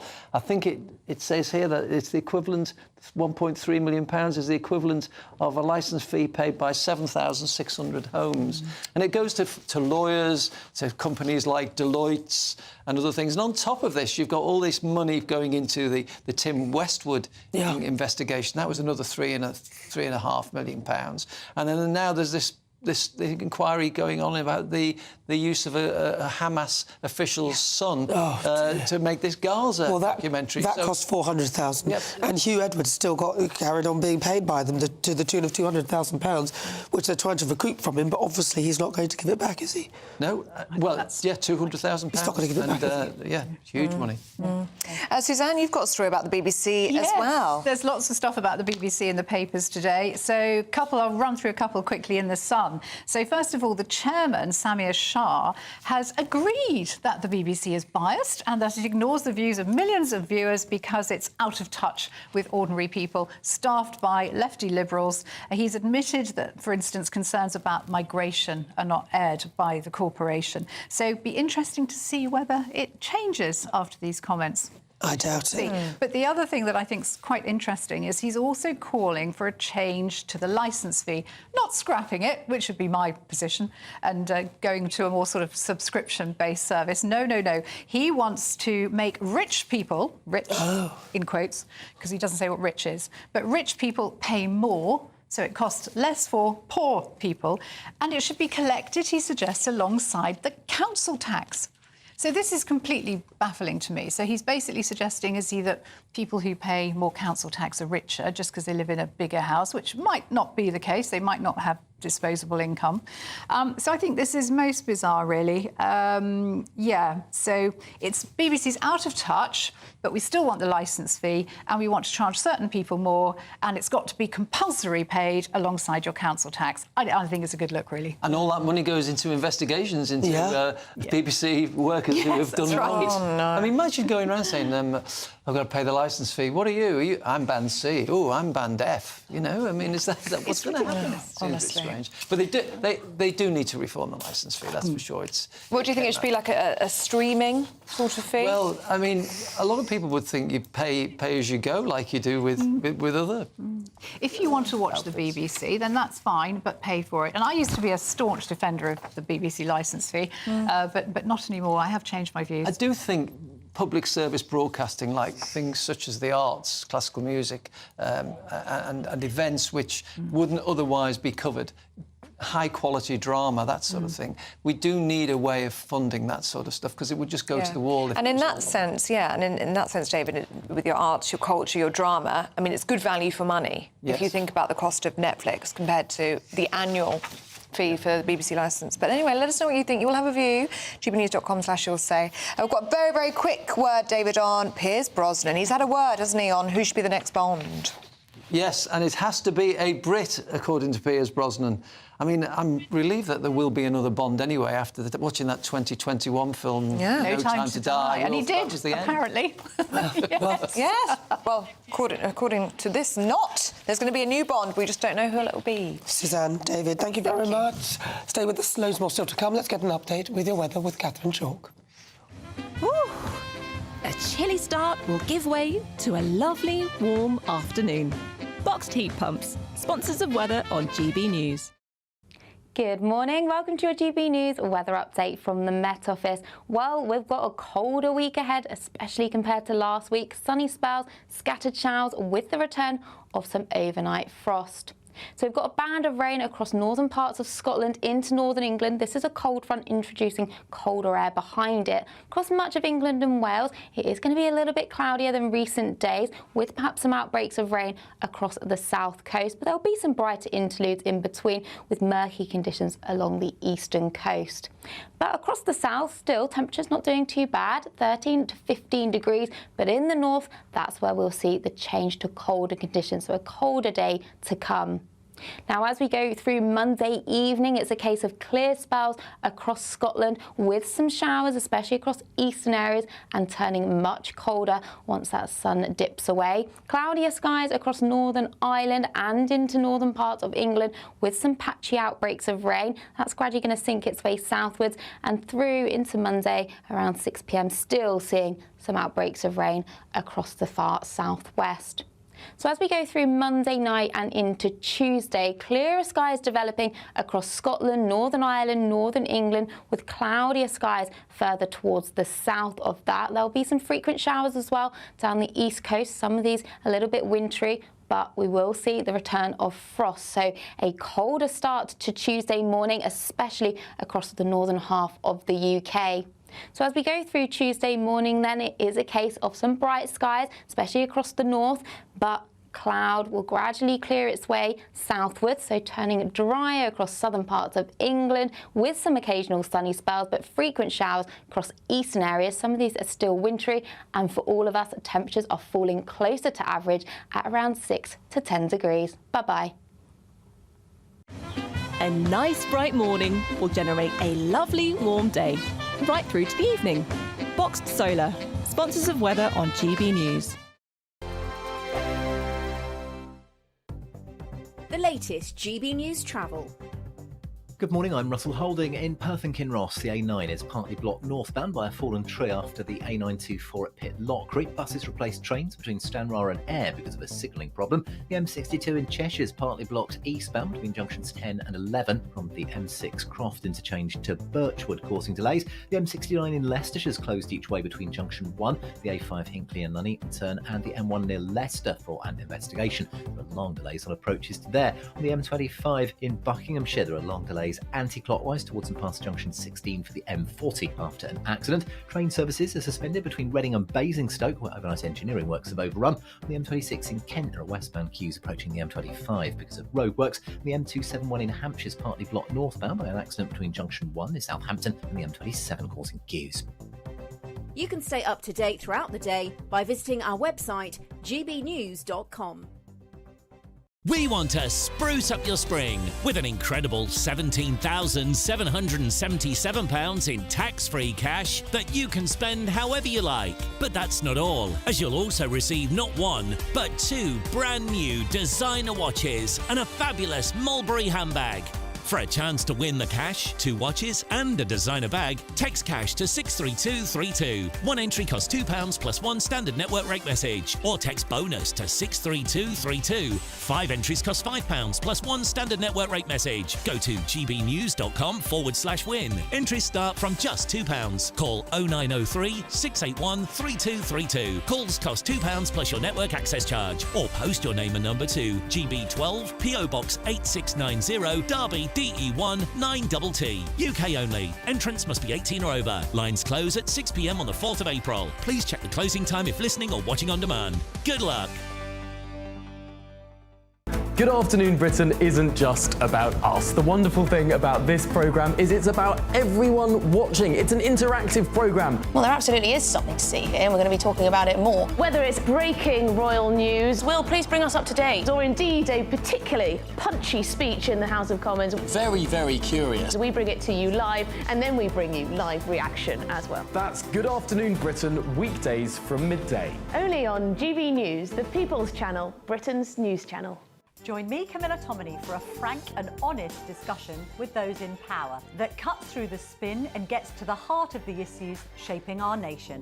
You haven't confirmed that you want to stand as leader, but you haven't ruled it out either. This report basically says that he's not fit to stand trial. Is he indecisive? Incompetent? I deliver the dose of reality Westminster needs. That's the Camilla Tominey Show at 9:30 every Sunday on GB News, the People's Channel, Britain's news channel.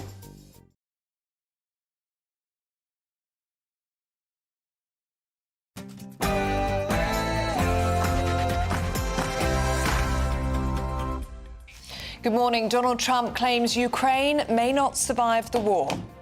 Ukraine may not survive? Well, it may not survive anyway, but, you know, we have some weaknesses with Russia. You know, it takes 2. The White House puts pressure on President Zelensky to give up territory seized by Russia. Well, all of this as the Ukrainian leader heads to Saudi Arabia to begin peace talks with US negotiators. That's right. Ceasefire talks move to Saudi amid concerns they may not get a deal and may destroy Ukraine unless a deal is got. Breaking news this morning, more than 2,200 Channel migrants have arrived in the UK in the past 10 days. That surpasses records since the crisis began in 2016.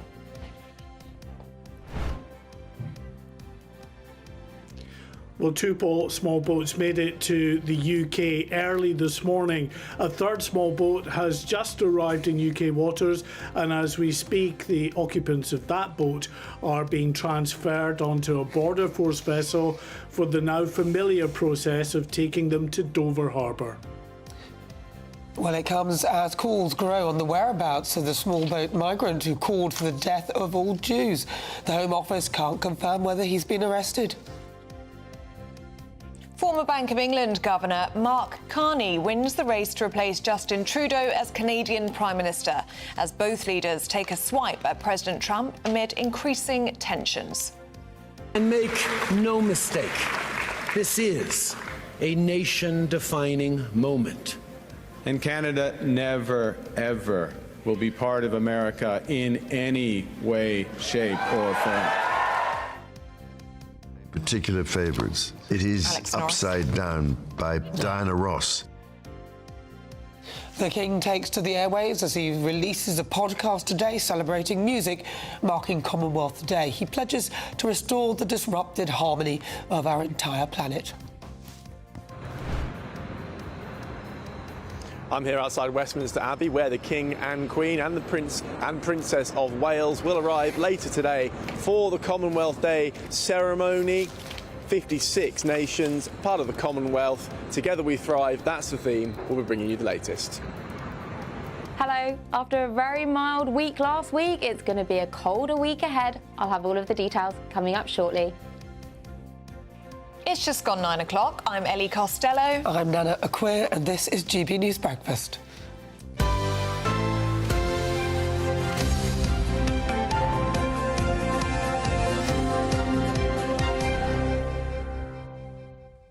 President Donald Trump has warned that Ukraine may not survive. It's ahead of peace talks between the US and Ukraine today in Saudi Arabia, as the president again criticises the Ukrainian President Volodymyr Zelensky.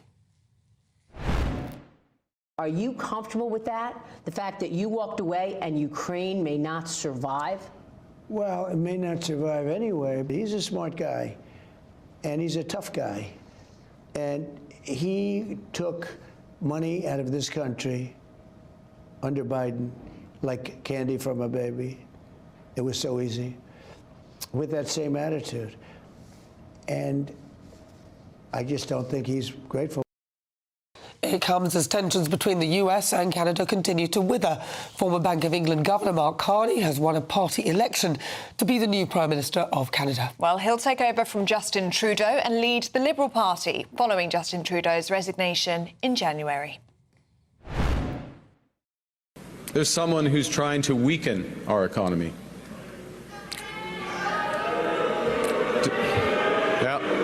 Donald Trump. Donald Trump. And Donald Trump, as we know, has put, as the Prime Minister just said, unjustified tariffs on what we build, on what we sell, on how we make a living. The Canadian government has rightly retaliated and is rightly retaliating with our own tariffs that will have maximum impact. And Canada never, ever will be part of America in any way, shape, or form. We didn't ask for this fight. We didn't ask for this fight. Canada will win. Well, joining us now is GB News political editor Christopher Hope. Christopher, right, so we've seen Donald Trump, he seems to be a bit all over the place. One minute he's he seems to be cozying up to Russia, but then he's not. Then he's with President Zelensky, and then it's going slightly wrong, and then he couldn't remember calling him a dictator. What on earth is going on? Well, I think he's a different leader to any leader we've ever experienced in modern world history. I think he's a businessman trying out being a politician. He'll say anything to get a deal. He'll say Zelensky is a dictator one moment, the next he'll forget saying that and almost wink at the reporters when we was asked, and I was in the Oval Office a week last Thursday. The latest news comes as Zelensky is in Riyadh to meet with the Crown Prince of Saudi Arabia, Mohammed bin Salman, while his team are there trying to negotiate terms of a ceasefire, not with Russia, but with Trump. I mean, do we even know where Russia will go on these talks? That's what's so alarming. That overnight, that line on Ukraine may not survive, it was suggested by the Polish President, Andrzej Duda. He said that without American support, Ukraine will not survive. And to that, Trump said, well, it may not survive anyway. But then he also said we have some weaknesses with Russia. So I think he's trying to play both sides. It's all about this minerals deal, this precious metals deal under part of Russia-occupied Ukraine. And they're saying that, but the concerns now that maybe enough to start get the actual deal to the table. OK, Christopher Hope, good to see you this morning. Thank you very much indeed. Let's cross live now to Westminster and speak to the Parliamentary Under-Secretary of State for Housing and Local Government, Alex Norris. Good to see you this morning, Mr Norris. And can I start with that breaking news this morning? 2,200 migrants have crossed the English Channel in the past 10 days alone. Unprecedented numbers, 10 straight days of crossings. I mean, border security is in crisis. You have broken your promise to smash the gangs. No, that's not fair at all. We've inherited a broken legacy. We've inherited You've had record 8 months. levels of net migration. We're taking actions that will bear fruit. We've done more returns as you know, significant numbers returned, 19,000 people, 3,000 foreign criminals. We've done four of the biggest deportation flights that we've seen for very many years. You know, we're of course working on the continent to smash the gangs. That was going to be work that took time to bear fruit. You know, you've had the French Interior Minister saying that Britain is taking back control. That's what we're doing. It will take time to bear fruit. It is a huge priority, and that's what we're working on. OK, Alex, you said it will take time to bear fruit. Can you just give us a slight ballpark figure as to how long it will take for us to see some effect from some of the so-called smashing the gangs policies and the things that your government are doing to deal with the problem? Well, I know that GB News viewers have had, from the previous government, ministers one after one come in front of the cameras and make grandiose promises that they didn't keep. You know, what I'm saying is we're going to keep our borders secure. Our long-term actions are going to pay off, and they'll pay off soon. I don't want to give a date or a number to that, because rough idea, be the right thing just to a do. rough idea, 6 months, a year. I mean, people hear you, they say, OK, fair enough, you blame the other government, that's fair enough. But just a rough idea of how long it's going to take for us to see some result from the policies that you've put forward? Well, what I can say is it's a crucial underpinning of our plan for change as a government. It's something we're working on every day, and, you know, as I say, they can already see the actions that we've made with regards to deportations. We've, you know, under the previous government, there was a 70% fall by the end in processing of applications. We've reversed that virtually entirely. So, you know, those are real things that have happened in the here and now and will bear fruit. So of the over 2,000 people now, that breaking news this morning, that have crossed the channel in the past 10 days is a Palestinian man called Abu Wadi. Now, there's a lot of concern about this man because he has previously called for the slaughter of all Jews and is a former key member of a militant group that has terrorised Israel, allegedly. Do you know about his alleged extremist background, and do you know where he is? Well, I can't comment on that individual case. I can say, though, that the Home Office take any threats exceptionally seriously. Our intelligence services work very hard to detect as well. That's what they'll be doing, but I can't say any more on that specific case. Right, and that's always the case, isn't it, that the Home Office says they can't comment on individual cases. But in instances like this, is it time to break that protocol? Because when there's public interest in a case like this, public concern, public anger, this is a man that's calling for a death to all Jews. Clearly, it's not in keeping with British values. Does he need to be arrested? Does he need to be deported? Can you comment on that? I can't comment on the individual case. I can say that, you know, we are concerned that there are gaps in legislation that mean that people can do harmful things outside and before that they come to the country that sometimes our legal framework doesn't cover.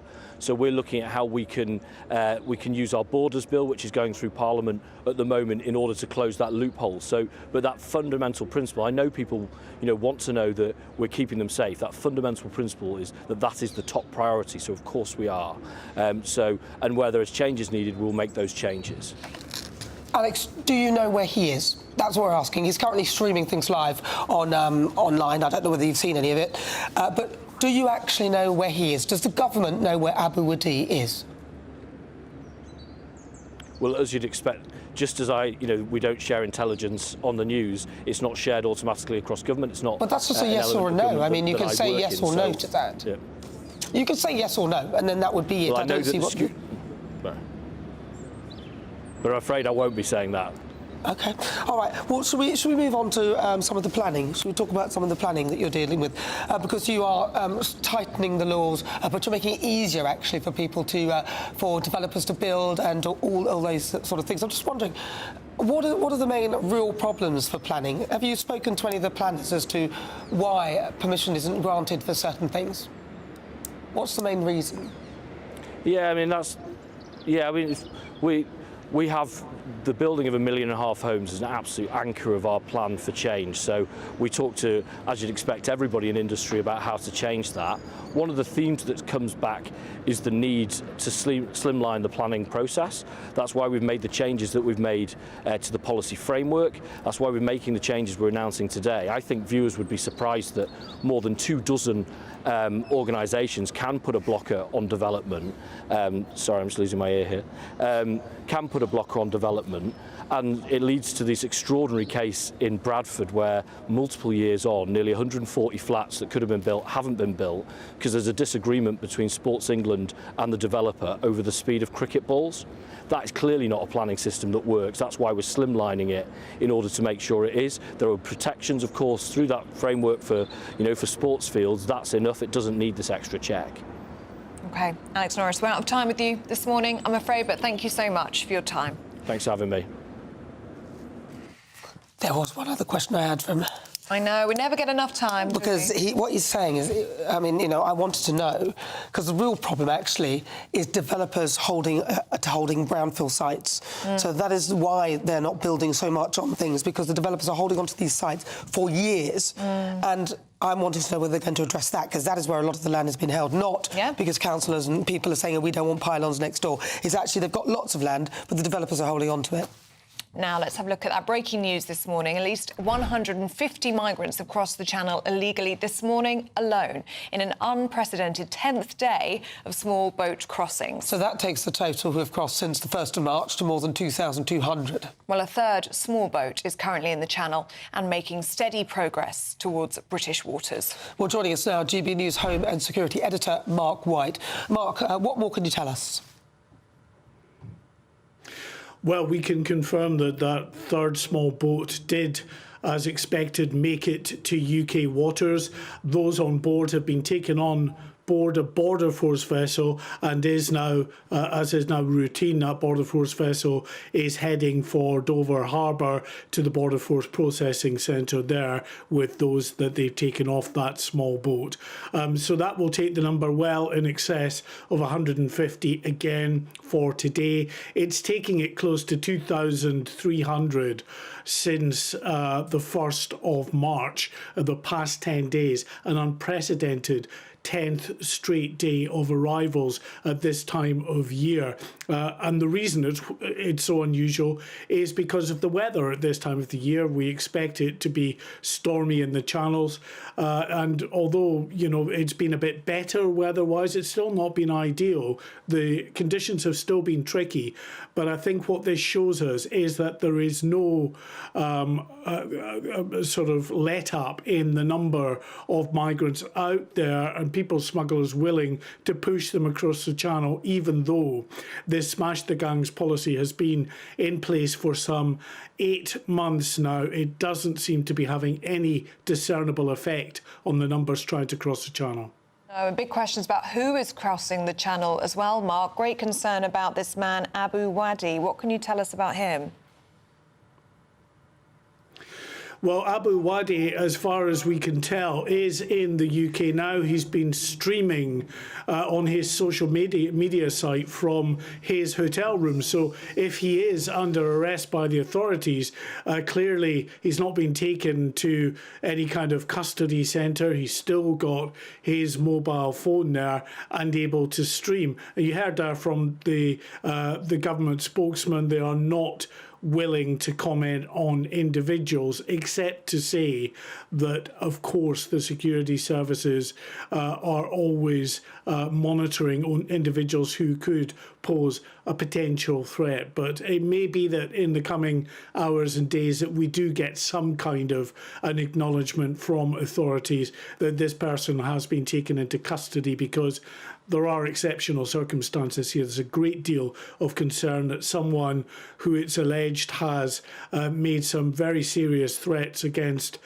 people from Israel and Jewish people in general, who's been seen posing with automatic weapons, who has given a speech alongside the former head of the terrorist group Hamas, Yahya Sinwar, who was killed last year by the Israelis, that individual could be in the UK. And indeed, the Conservatives, under the shadow spokesman, the shadow Home Secretary Chris Philp, has said that this man, Abu Wadi, should be detained and removed from the country at the earliest possible opportunity.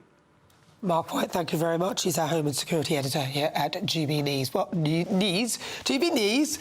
Well, we've contacted the Home Office for comment, and in a statement, this is what they had to say. We are committed to ending small boat crossings, which undermine our border security, and restoring order to the asylum system to ensure that the rules are respected and enforced. Whilst it is a long-standing rule that we never comment on individual cases or operational matters, the British public can be reassured that we take all steps necessary at all times to protect the nation's security.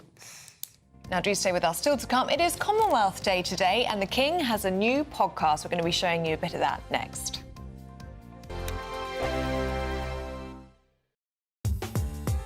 I'm Christopher Hope. From pop star to politicians, I'll interview anybody in a pub who's got a political opinion. Join me every Friday on Spotify, Apple Podcasts, YouTube or gbnews.com, or wherever you get your podcasts. This is GB News, the People's Channel. This is GB News, Britain's news channel. One former Royal Marine has just set up a state-of-the-art new fitness brand which combines fitness, dating, clubbing. It's all in a very unique experience. Yes, Will McLaren and co-founder Toby Spooner have managed to fuse well-being, dating and what they call community building in their new full-day event, Metrics, which also includes high-intensity workouts. Will and Toby are joining us now in the studio. Good morning, guys. Good morning, gents. Thank you for joining us. I'm very interested in this because all I seem to see at the minute is high rocks. But from what I've read about Metrics, this seems like the new upgraded version. What can you tell us about it? Tell our viewers all about Metrics. Well, it is a fitness competition, but we are combining the music and production element. Also, we want it to be quite a social event as well. So we want people to come, meet each other and have a great day out. So what does that actually mean? Tell us a little bit more in detail. Toby, just tell us a little bit about what's involved. So, in short, it's an immersive fitness competition. Yeah. So you can do a partner workout, you can bring a friend, or we can actually make people. So we're adding that dating element. Well, it was Valentine's yesterday. Precisely, so right. is this going to be the new Tinder? People going along to Metrics and meeting their future partner? Well, exactly that. So we've done a load of research into it, and what we've found is that exercise is slowly becoming more of a dating scene. So is it, I assume, some behind the scenes of what Metrics will look like? Because it's still to start, isn't it? Is it big March? It begins. Yeah. So the 1st and 2nd of March. So it's in 2 weeks. At a magazine in North Greenwich. We've known each other for a fair while. Yeah. But we kind of put our heads together. So we've worked in fitness for years, and we found that music really drives performance. Yeah. And people love music. People will come to our classes, they'll come away and they'll say, music was so good. And it just elevates the experience. We said, how can we put this on a scale tenfold? GB News, the People's Channel. We're proud to be GB News, the People's Channel. And as you know, we always love to hear your views. Now, there's a new way of getting in touch with us at gbnews.com/yoursay. By commenting, you can be part of a live conversation and join our GB News community. You can even talk to me, Bev Turner, or any of the members of the GB News family. Join me, Nana Akweer, for an informative, interactive news programme with a difference. It's fun. No, he didn't say that, Dave. I'm so surprised. I think there's an element of truth to that. Join me from 3 p.m. every weekend, only on GB News, Britain's news channel.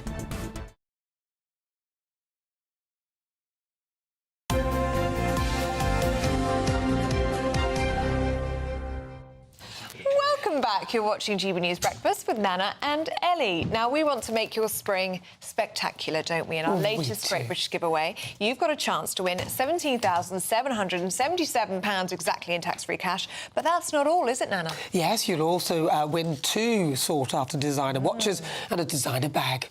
If you want to find out more about that, here are all the details that you need. We want to spruce up your spring with an incredible £17,777 in tax-free cash that you can spend however you like. That could be your summer holiday, or just the chance to send some of those day-to-day financial stresses packing. But that's not all, as you'll also receive not 1, but 2 brand new designer watches and a fabulous Mulberry handbag. For a chance to win the cash, 2 watches and a designer bag, text cash to 63232. entry costs £2 plus 1 standard network rate message, or text bonus to 63232. 5 entries cost £5 plus 1 standard network rate message. Go to gbnews.com/win. Entries start from just £2. Call 0903 681 3232. Calls cost £2 plus your network access charge, or post your name and number to GB12 PO Box 8690 Derby DE1 9TT. UK only. Entrance must be 18 or over. Lines close at 6 p.m. on the 4th of April. Please check the closing time if listening or watching on demand. Good luck.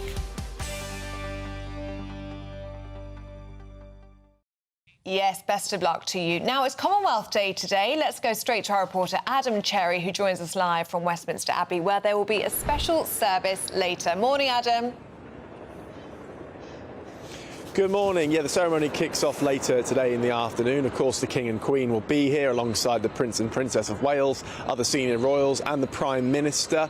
56 Commonwealth nations. The theme of today is Together We Thrive, but the King's message points to uncertain times. I'll just read a short passage from his message which he'll deliver today.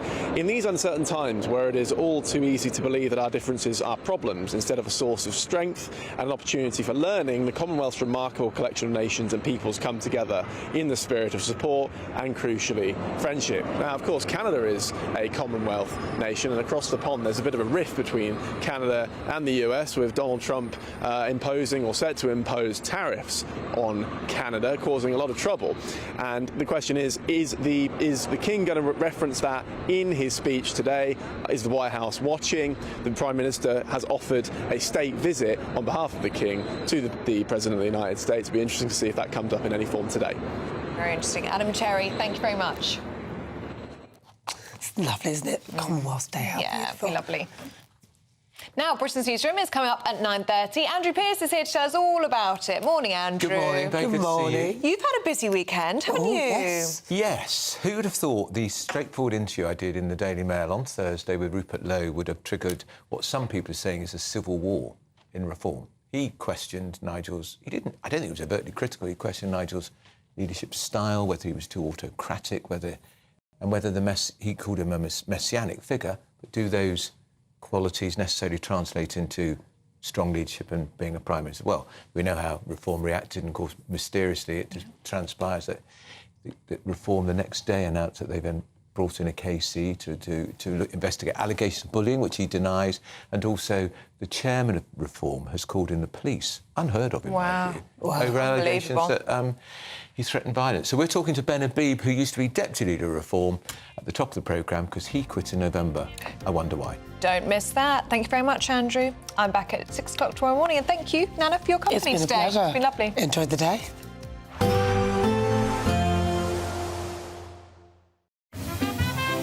Heavy showers first thing will be followed by a warm, cosy day. Boxed boilers, sponsors of weather on GB News. Good morning. Welcome to your GB News weather update from the Met Office. Well, we've got a colder week ahead, especially compared to last week. Sunny spells, scattered showers with the return of some overnight frost. So we've got a band of rain across northern parts of Scotland into northern England. This is a cold front introducing colder air behind it. Across much of England and Wales, it is going to be a little bit cloudier than recent days, with perhaps some outbreaks of rain across the south coast. But there'll be some brighter interludes in between, with murky conditions along the eastern coast.